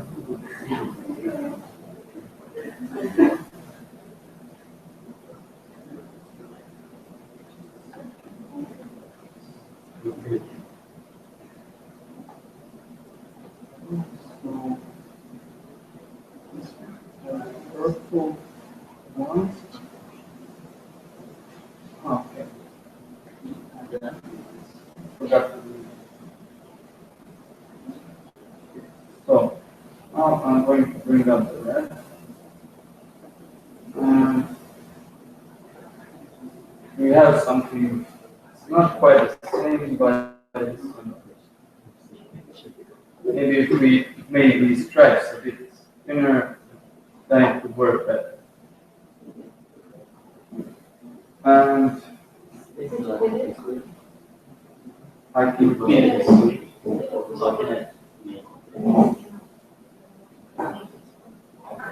I can repeat this, so because it's a bit complicated.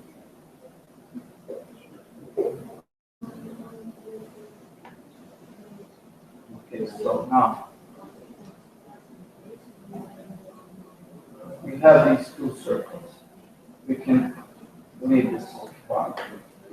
Okay, so now take the rectangle tool and draw a stripe.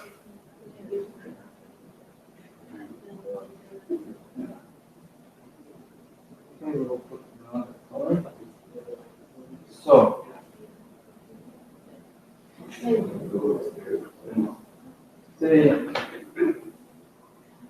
this, copy and paste. Okay, sorry. Copy and Control C, Control Shift V, and just bring it down. Okay. Now select both of them and just Control C, Control Shift V, and bring them down. So again, select just these, shift, hold shift and click. Again, copy, control shift V to paste in place, and just bring them down.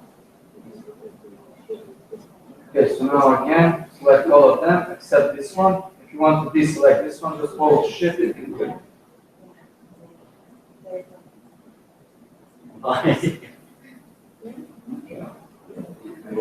Copy and paste in place and bring it down again.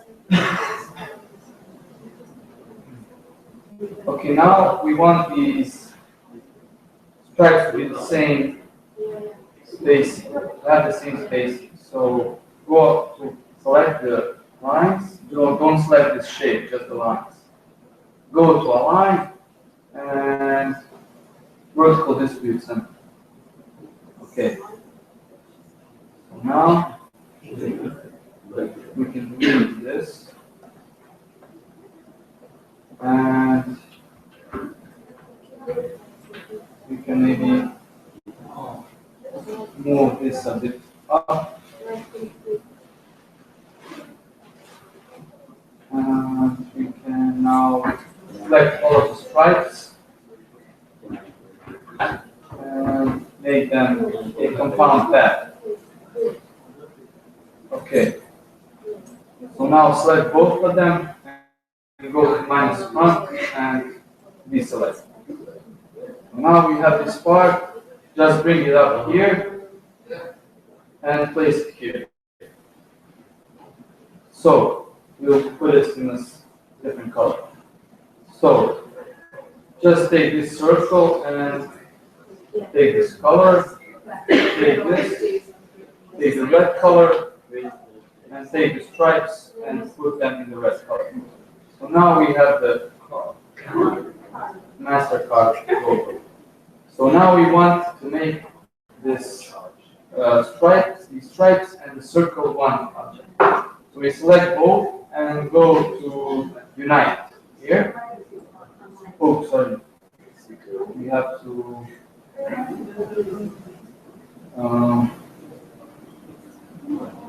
yeah, it's okay. We can just group them. Just group them.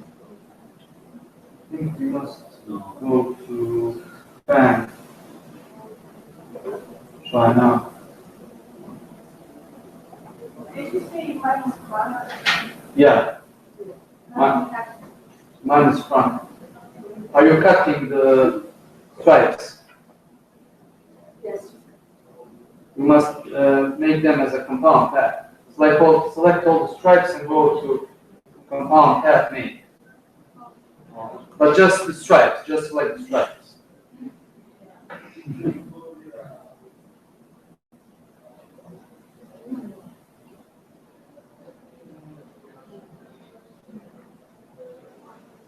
Well, it doesn't even matter. You can leave it like this. Yeah. Or maybe we try this.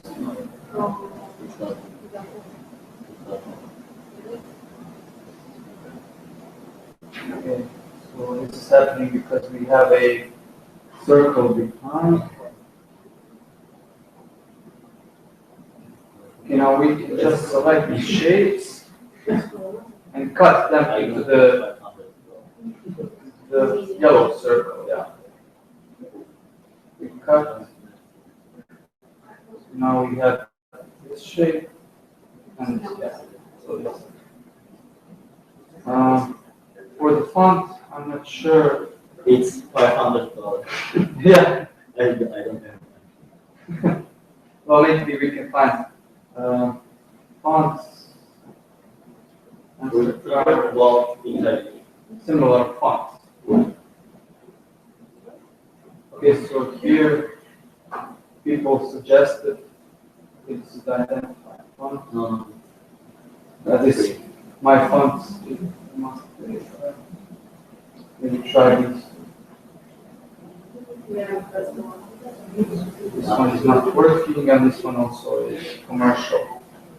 Yeah, I also forgot to say when you're making a logo for a client, we have this website. It's called thefont.com. So it's really important to pay attention that when you download a logo, that you read the license. So if it's free for personal use, that means that you can't sell it to anybody. So basically, you can filter them. On this site, you have, when you select the type of the font, let's say sans serif, you can here select 100% free. So when you submit, all of these fonts are 100% free, and you can use it commercially. So you can change them, you can sell a logo including that. So pay attention to this,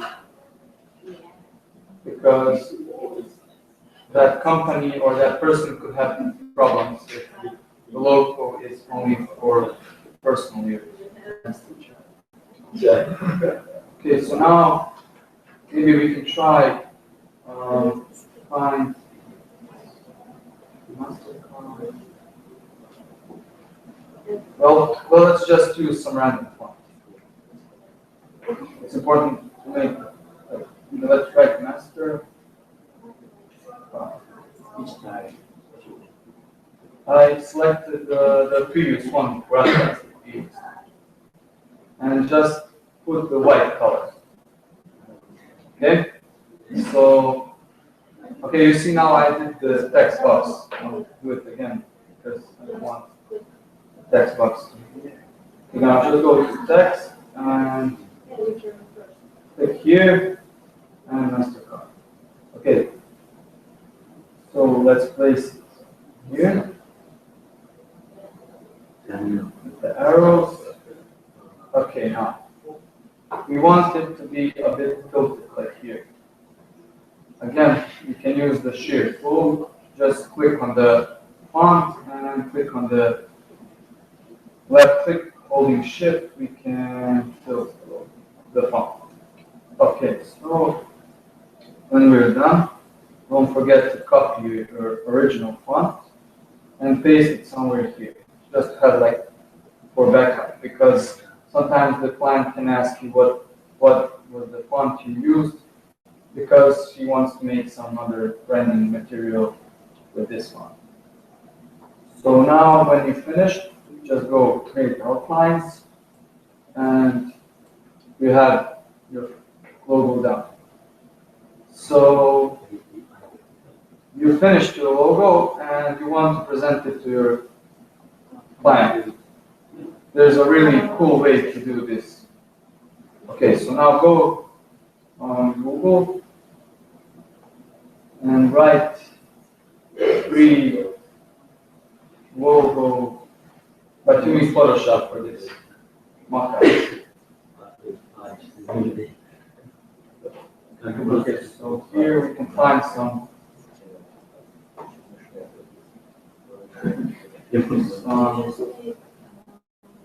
maybe this one. You can download it.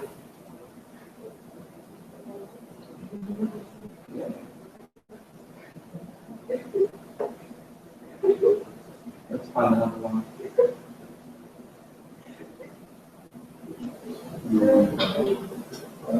Maybe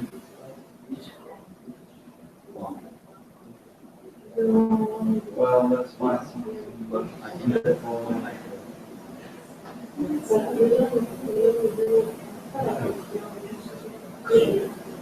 maybe this. Let's try this. Let's try this one.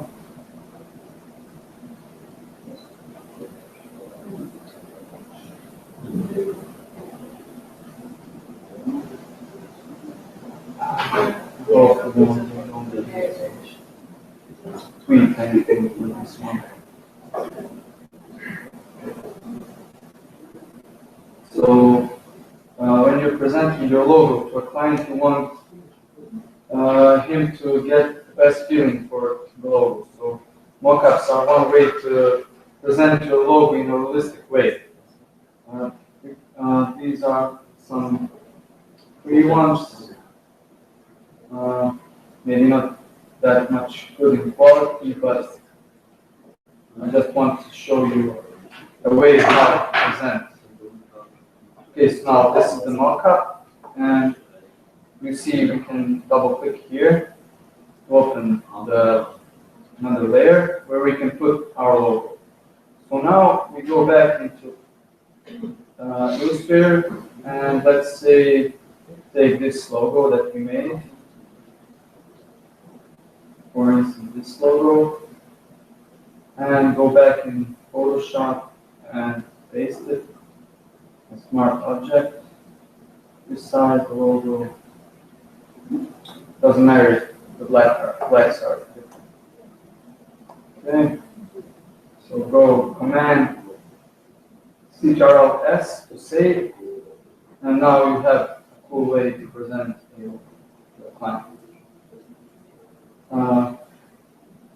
There are a lot of different mockups on the internet. I personally have a big database of mockups that I use for presenting to my clients. Some of them I got free online, and some of them you can find on some websites like Creative Market. We have websites like these ones, market.com, or maybe on Envato. Here you can find a lot of mockups that you can open. Here you can find a lot of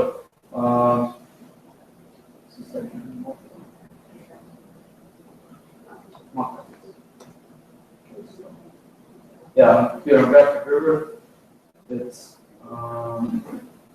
the company of Envato. You can find a lot of cool mockups, like for example logo mockups that you can buy, and it's a good investment to showcase your logos.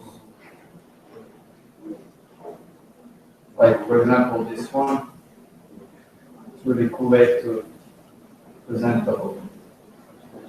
So, okay, now I hope everybody's done with the MasterCard. What?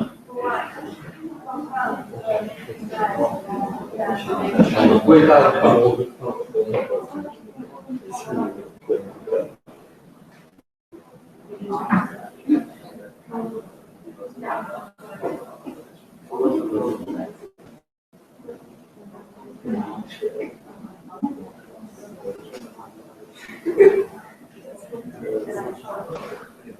yeah, well, because your lines are stroked.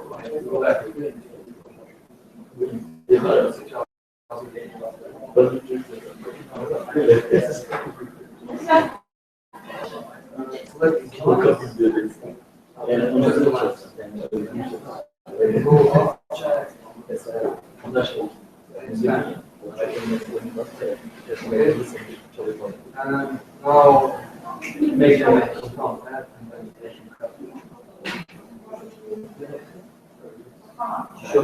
Yeah, but you must select it.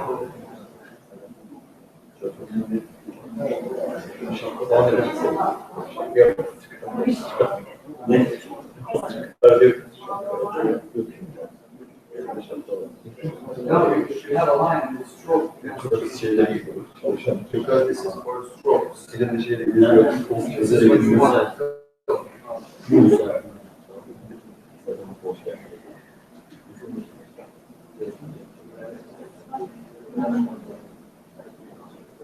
Does anybody need help?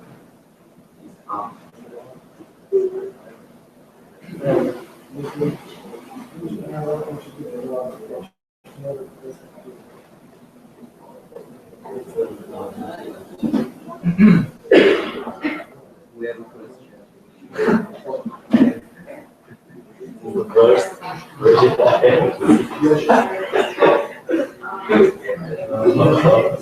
Oh, yeah, this is the most biggest problem. Good job.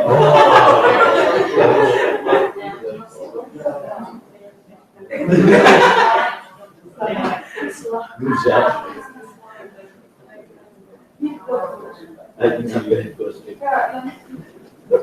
Well, you're really screwed up. It just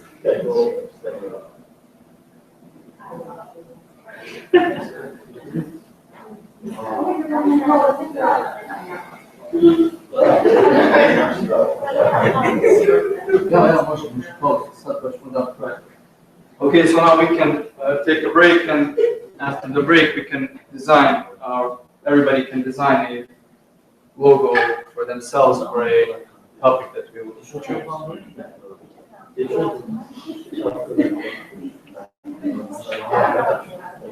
okay, good. What's on?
Whole season has a great time.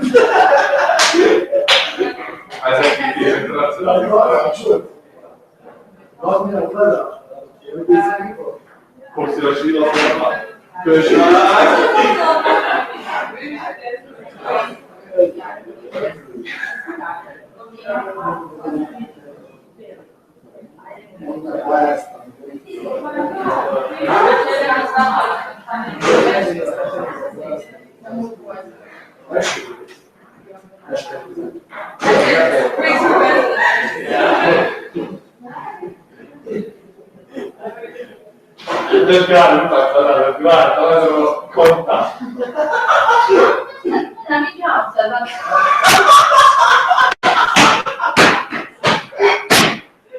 我们按他记是那样的记录，他最深的是两米的记，他说他说我们。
Sempre come le Così.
film. Tipo, kao da je stranca ili kad se pojavljaju, normalno. Se štiti vrtno je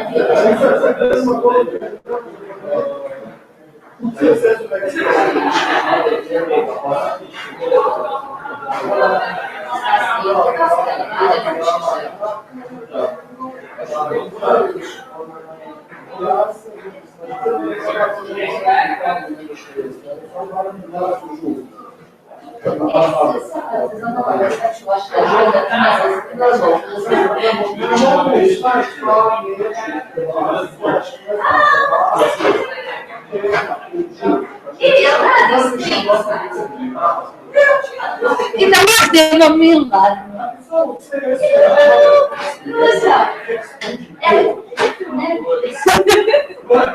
Milano iz Beograda. Sama Maksu iz Beograda.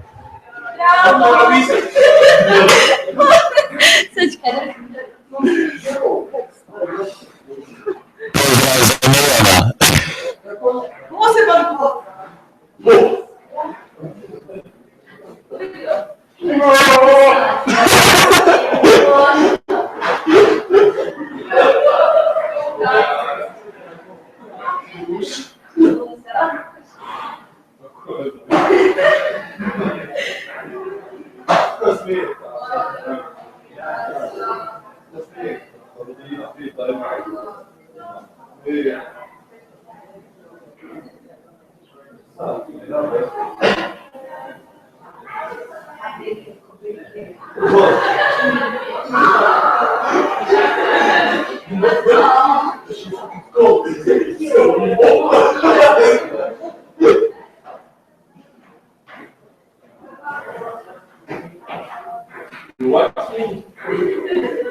Rečenica koju se najčešće koriste zadnja 2 dana Netflix.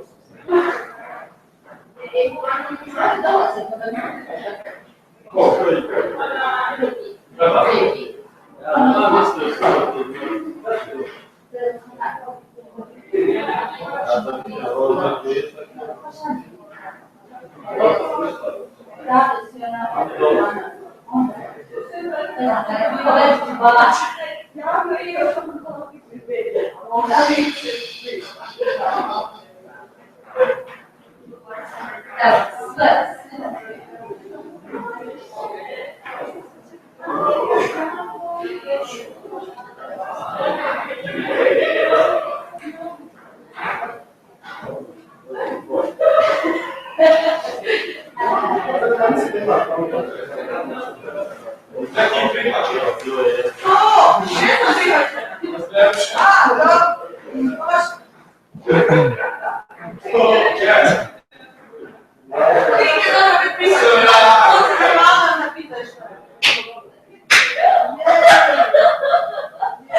U Netflixu imamo to, evo, baš jedno specijalno mahanje od Edi za Milano.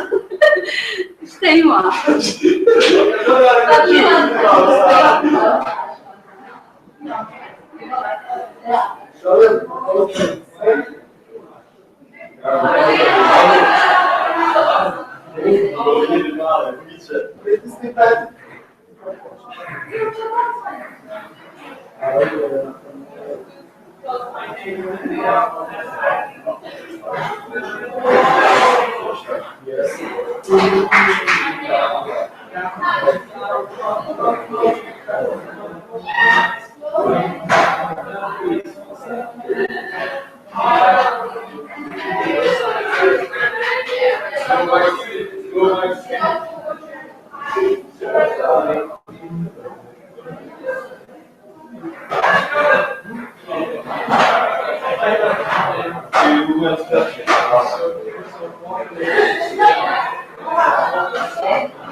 Jest czas plan.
Pa nemoj odmah, samo prvo neki kratki uvod, pa ćemo onda ukazati. A dobro, svim stvarno, znači, vam mi kažu, jer ja ne znam da li ja radim, ja.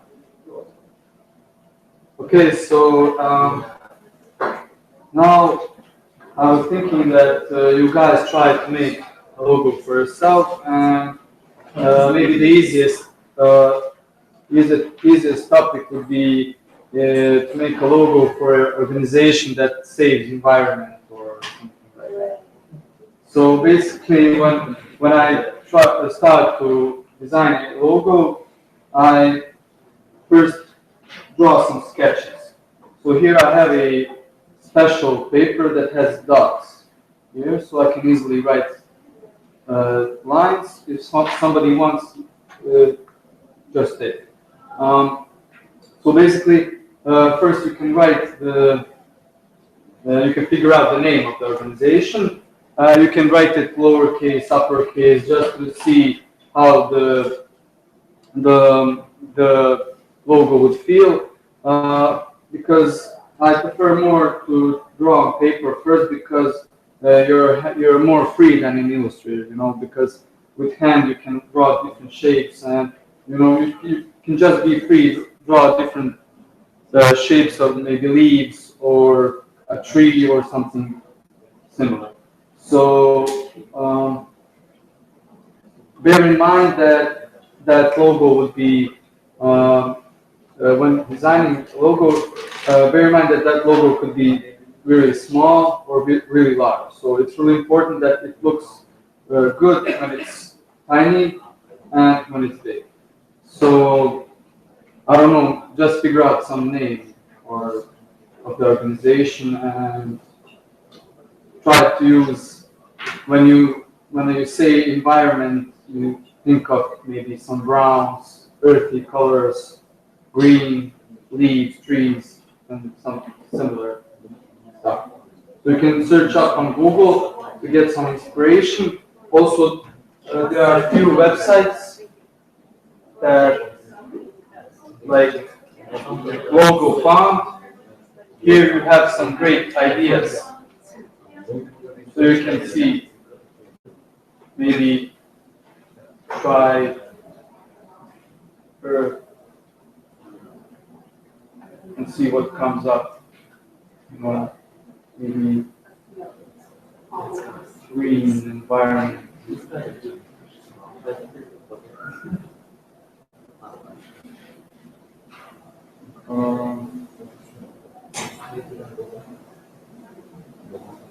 Try to find something that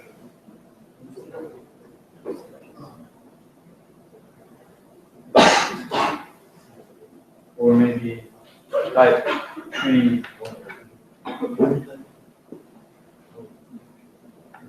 Maybe you can draw a tree simple like this, or maybe this is a great idea.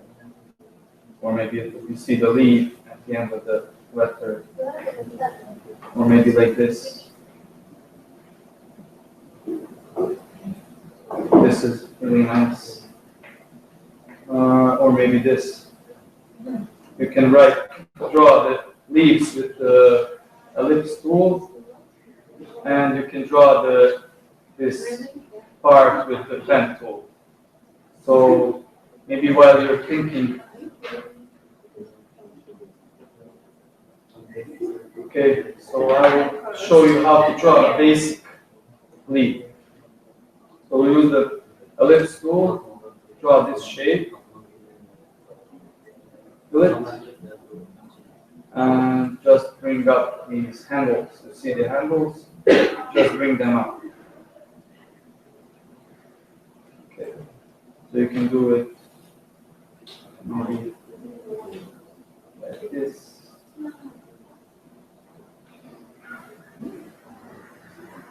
Like this, or maybe this looks something like a leaf. You can maybe draw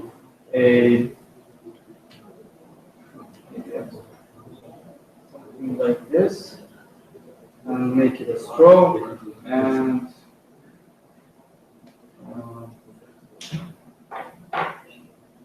make the stroke bigger. And you see you have here different types of stroke. So when you select this one, it looks like the leaf branch. Okay, so now you can expand it and just cut. So you have something that looks like a leaf.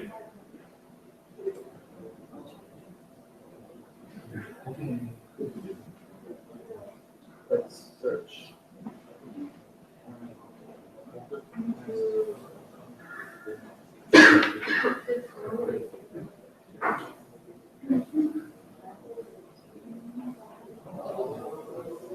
Maybe try with this name, Earth Watch. Try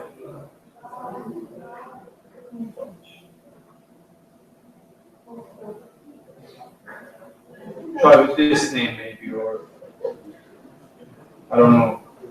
So you can also type the subtext like this and say environment.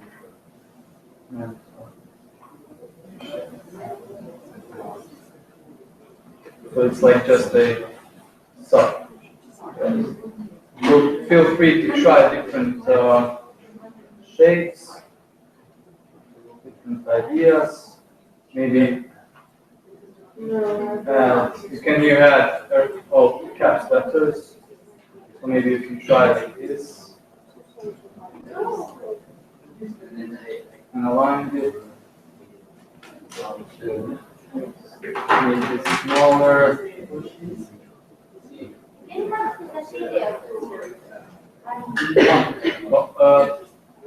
You draw this stroke line with the pen tool, and then make it stroke.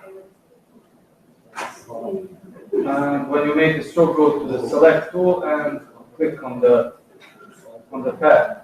And here you can add the thickness, and you can different types of. So we have something like this. So you can maybe add more branches like this. So when you use the eyedropper tool, it's going to pick up the thickness, but you have to add the. So you can copy this, and when you right click, transform, you have reflect, and you can reflect.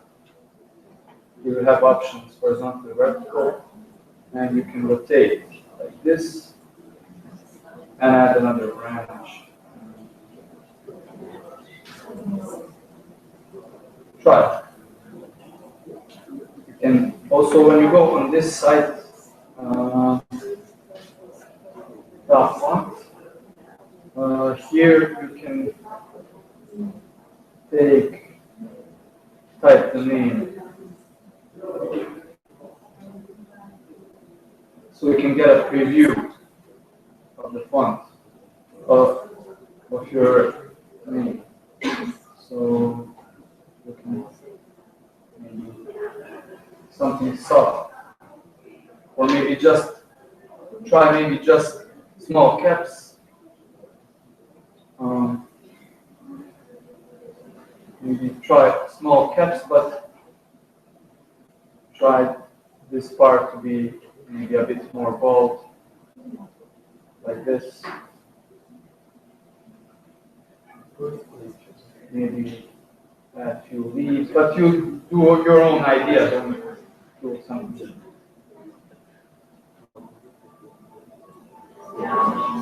Or you can, maybe you see that I will copy my font and paste it. So I have backup. When I go create outlines and ungroup the font, you see here in the letter A, I have something that already looks like the shape of a leaf. So I can go and select this direct select tool, and click here, and delete the inner shape, just click twice. And now I can take this leaf and maybe put it inside letter A, like this. And rotate, and make it white. And you have a leaf inside A. But maybe it's a bit too thin, so you can't see it, but with the direct selection tool you can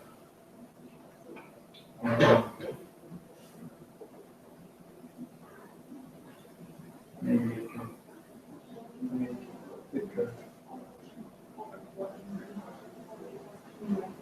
So you have something like this.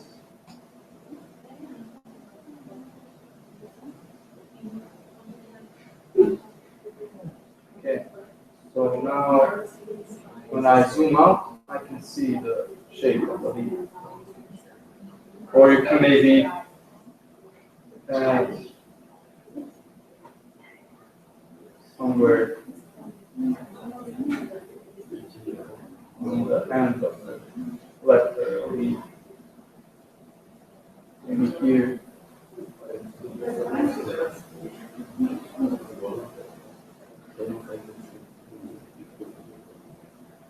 No, maybe not.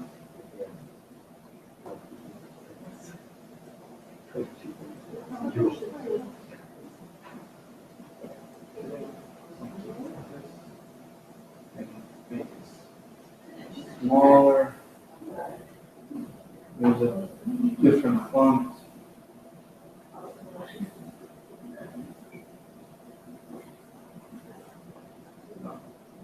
This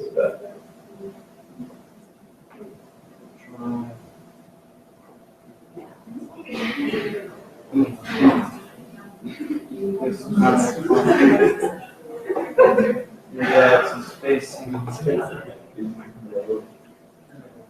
We already have something. Okay, so now group this, and you can align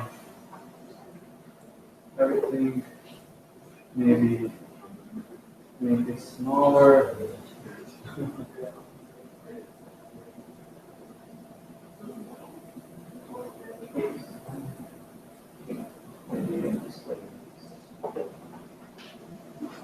A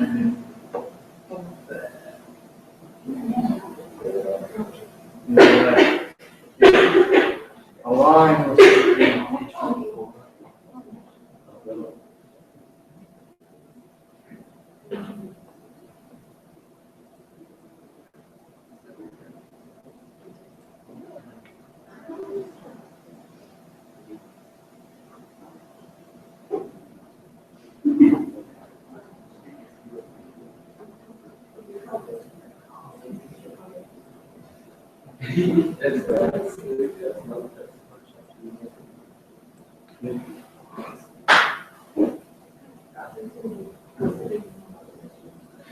Something like this.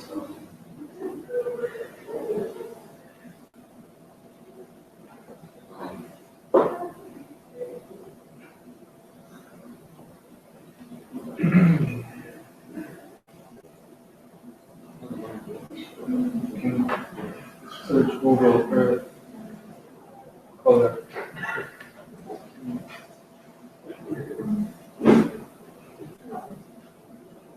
Okay, so now if you see a good color, okay, earth tones, you can copy this and go back here and just pick some colors.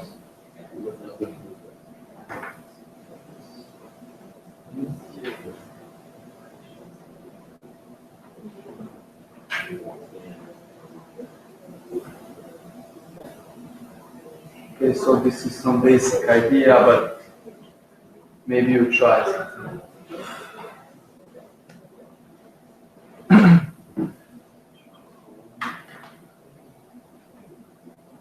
I have done this, but I don't know how to do it. Well,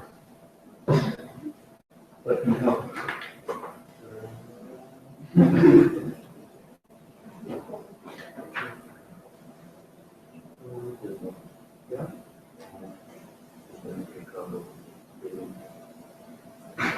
So, this size,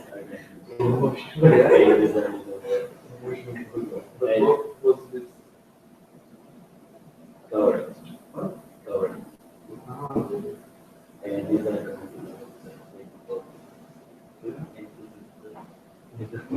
Smart. you smile, but you know, for example, when you put it here, yeah, you want that here, So, collective water. okay. You know, but I'm not happy for it. It's a big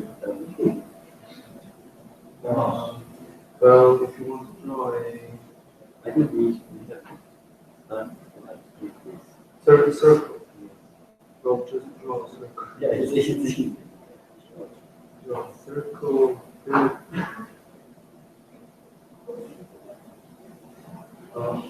Here's an idea. So I want to Um, how I'm going to do well, just take the pencil and draw.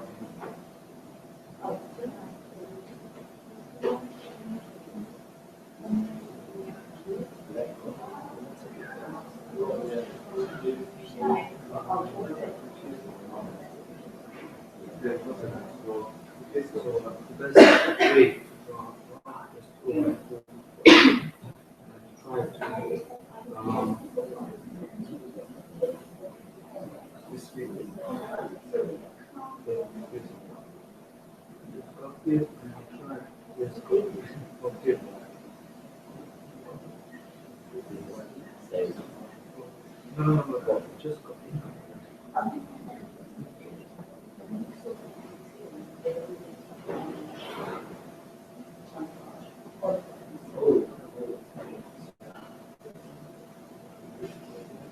This one now.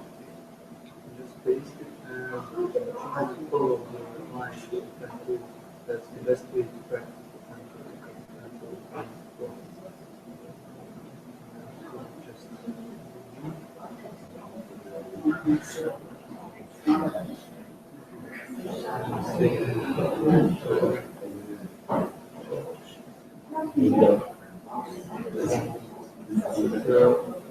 We will come ahead and show.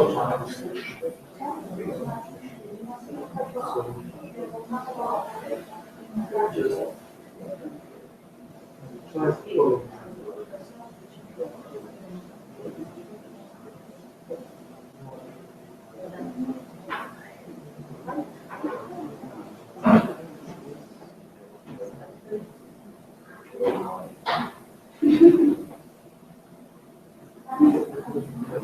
So now you can see that these lines are not really smooth. You have this option. On this side. Object. This object. That. I open object. Which one? Can open object fast. And simplify.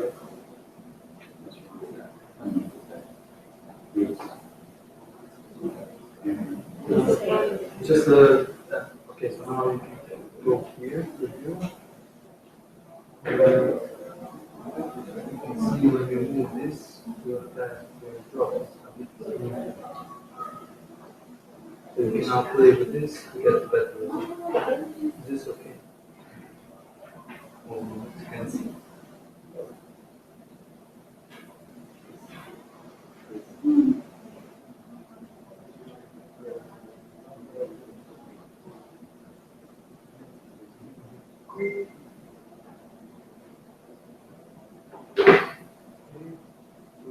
Fix the drop.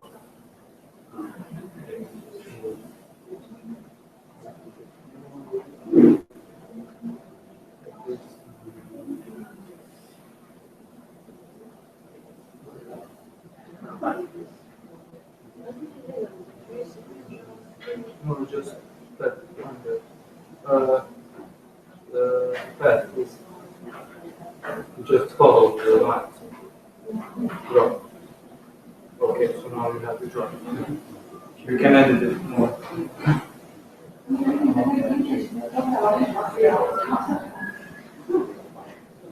Trace. I mean cut.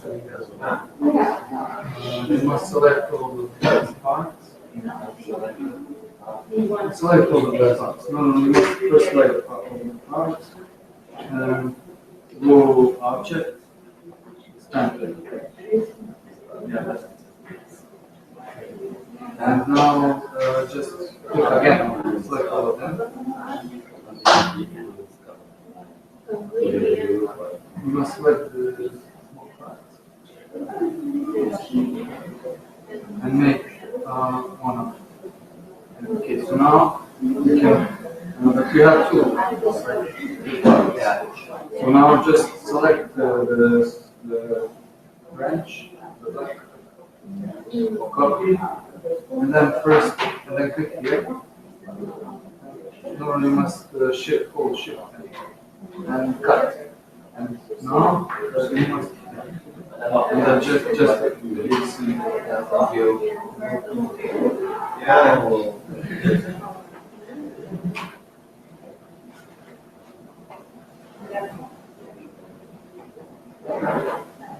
This is the second. This must be right.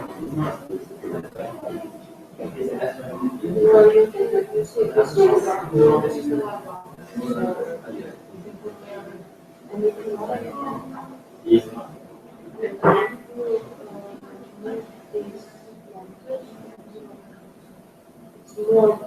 This one I don't want.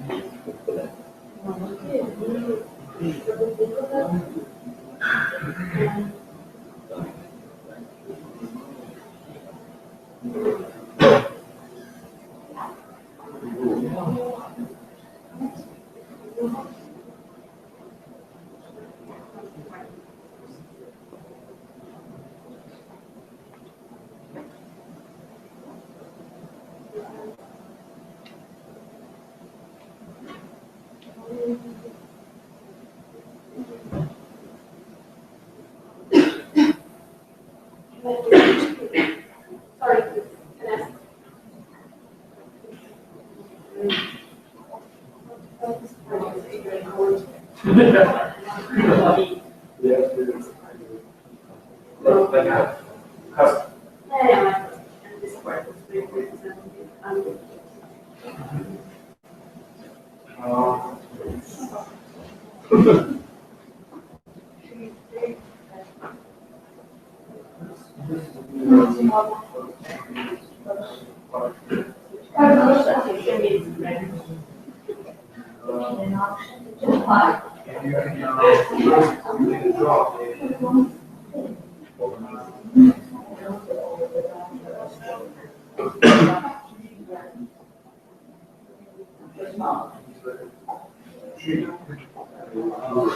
Well, I think you should find one first and see if that one can be.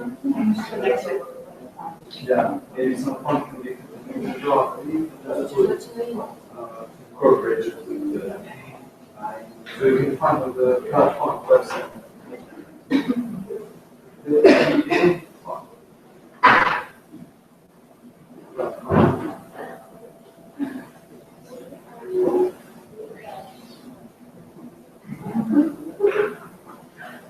Well, how shall I just these lots of function.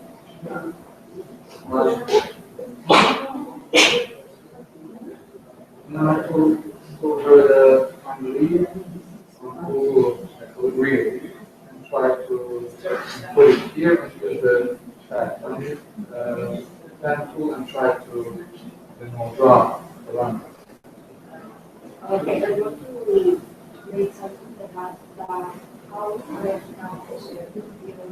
now Okay. So.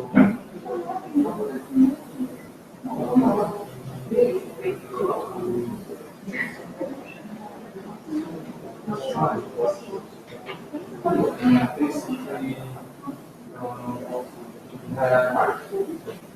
here in base,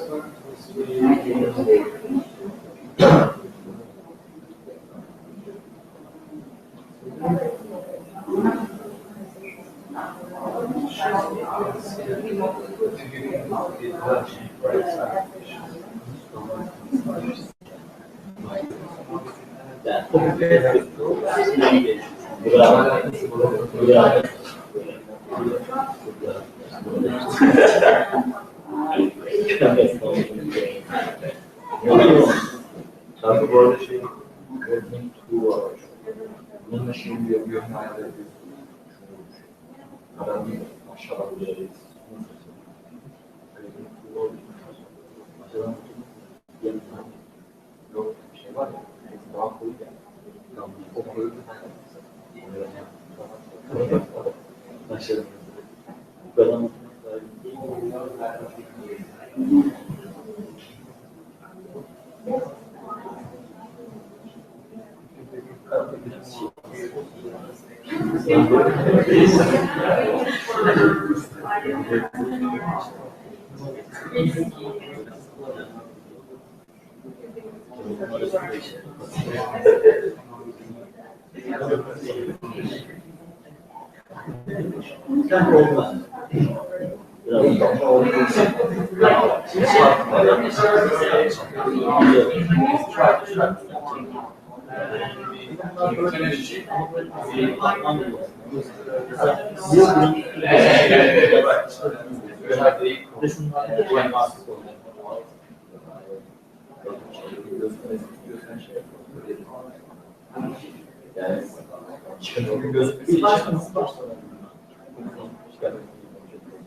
when you finish, you can find the mock-up and put the design on the mock-up.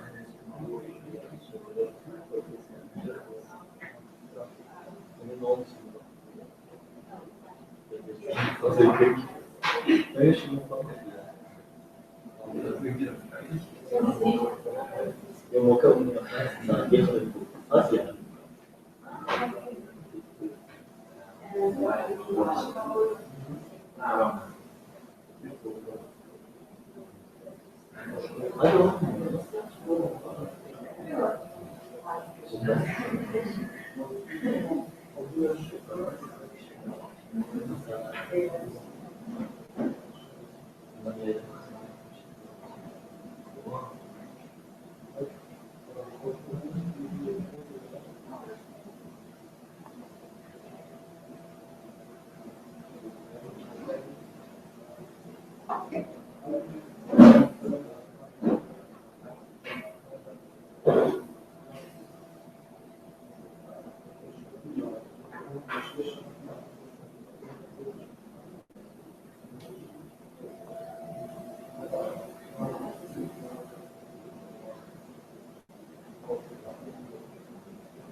No, I have to prepare great, great practice. Really?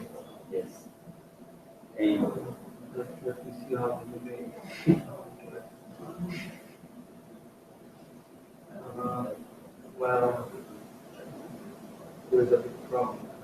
We made this line just prepare and you cut. Still,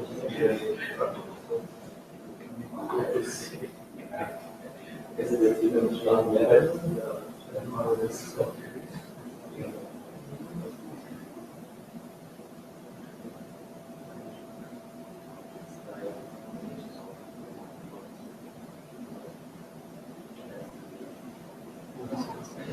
No.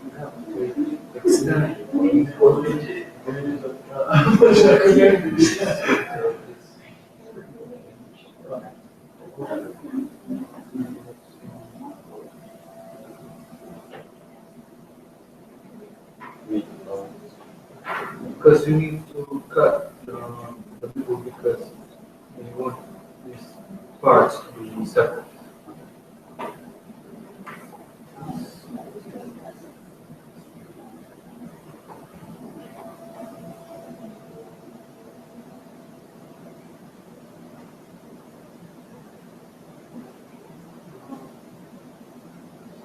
This. We wanted this line to be more bubble or like this.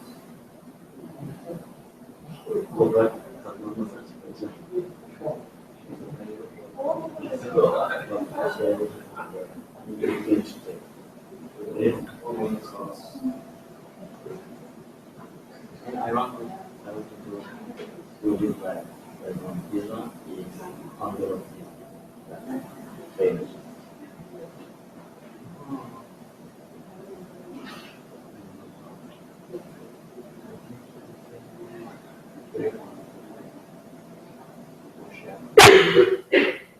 Yes, but first we need to separate these parts. Object. Component. No, expand. This is. This.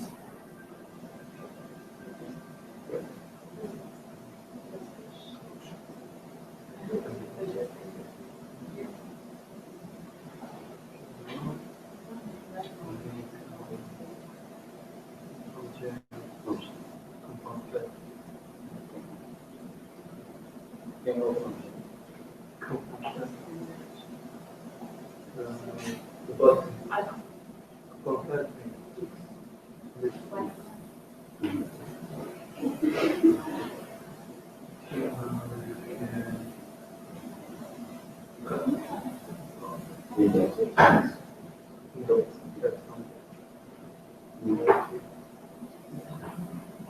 This is fine. Yeah,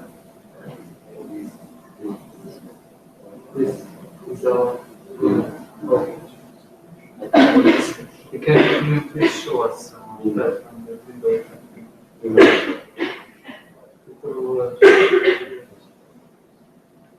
Can do that.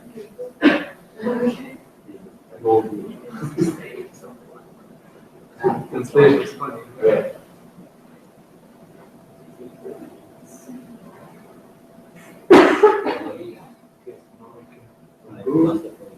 Yeah. And now we have, so now we have three different ones. What to from here? Okay, bring this.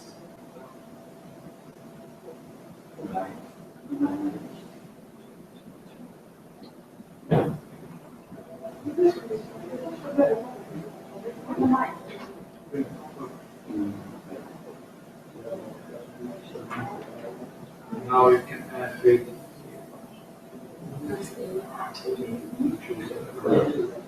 How can I, now I can be, can I be, wait, Well, you can just, but I'm not sure what you want to achieve.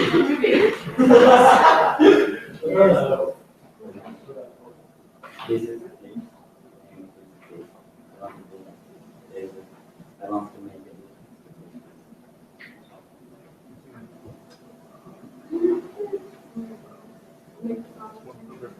Sure, but Maybe a bit shadow here, here. I guess you can. Be, yeah, you can make here more sure. Here.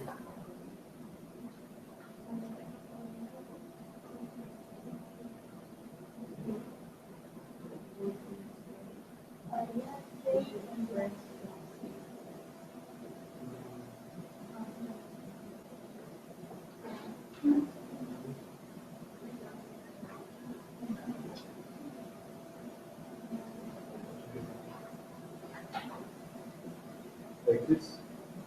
Or maybe you can, I think we can. add the plus. Okay. I'm not sure, try to bring it from left.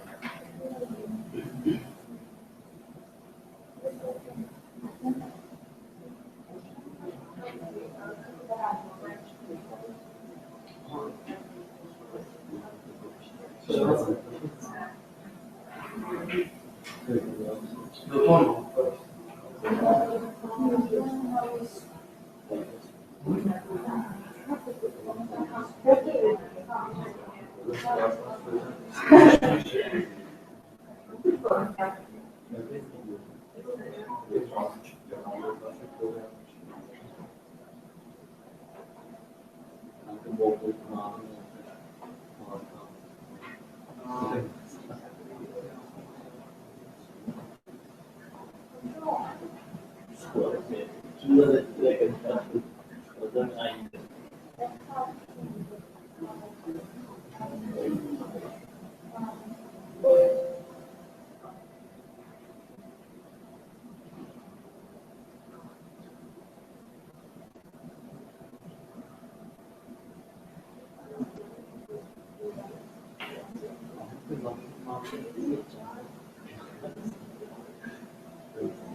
So I don't put these colors. So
Dokuz. Dokuz.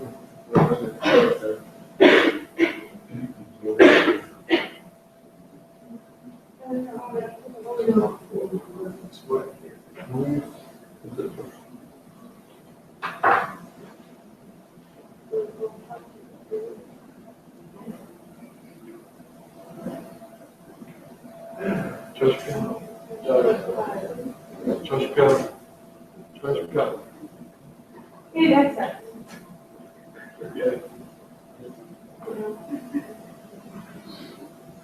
That's a cool.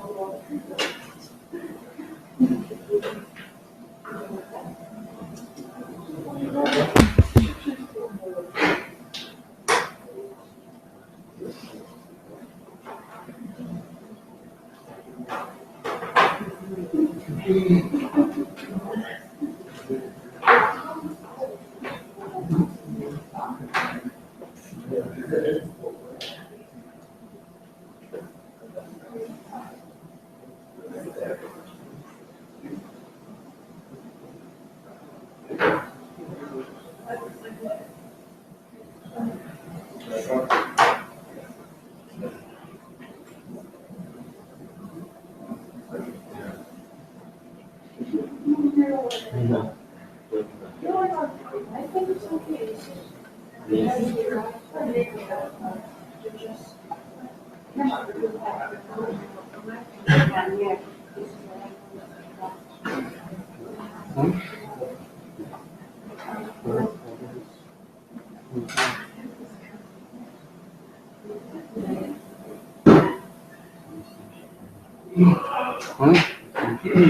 Nisu to je to sve što sam.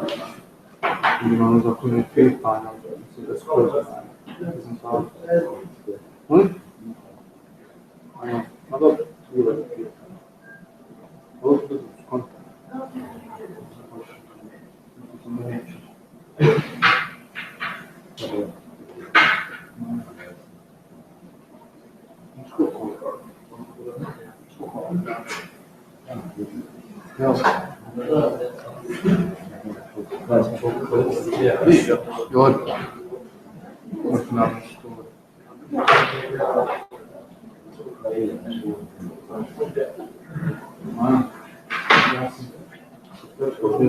Krenuo i zaboravio. Znao da bi imao, našao sam kad ću početi. Sjetio sam napraviti.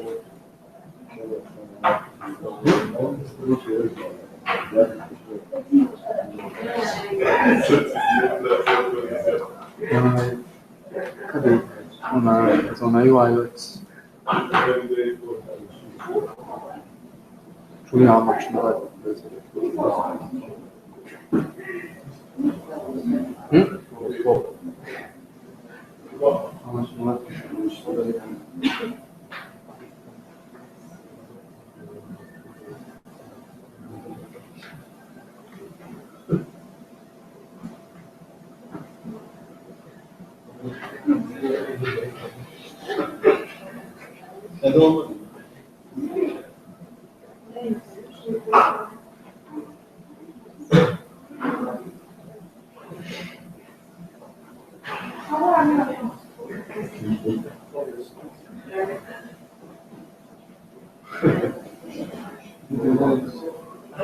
You need to add some text. Yes. But here, I don't know why it's like, I want to be here. It's like, I didn't need it without it.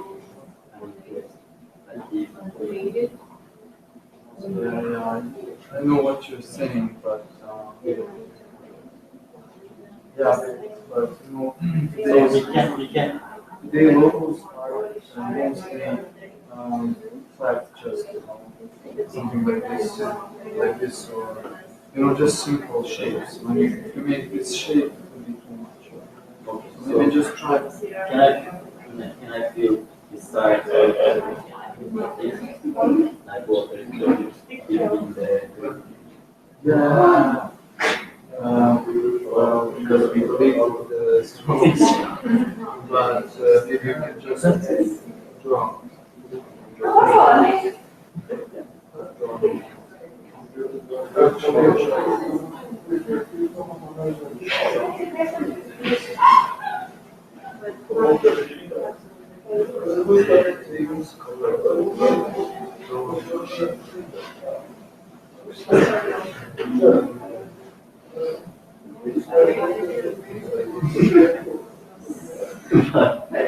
It's obvious.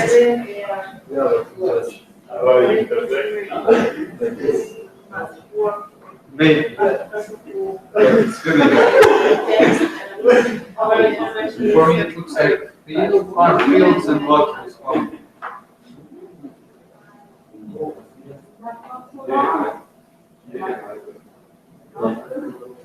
Çok komik şeyler yaptım.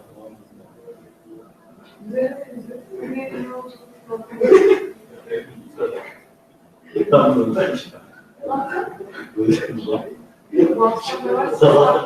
Şunu bir dakika yap. Bu şu an hiç konuşuyor.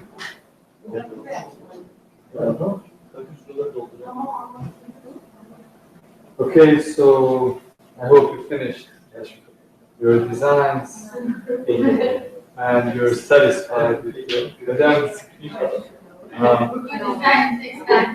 Yeah. Well, that's it for me. I hope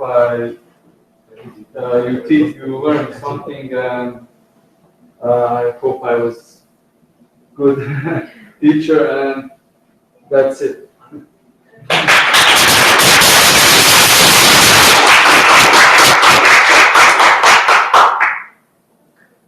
Nasıl olmuş Allah aşkına? Altına şey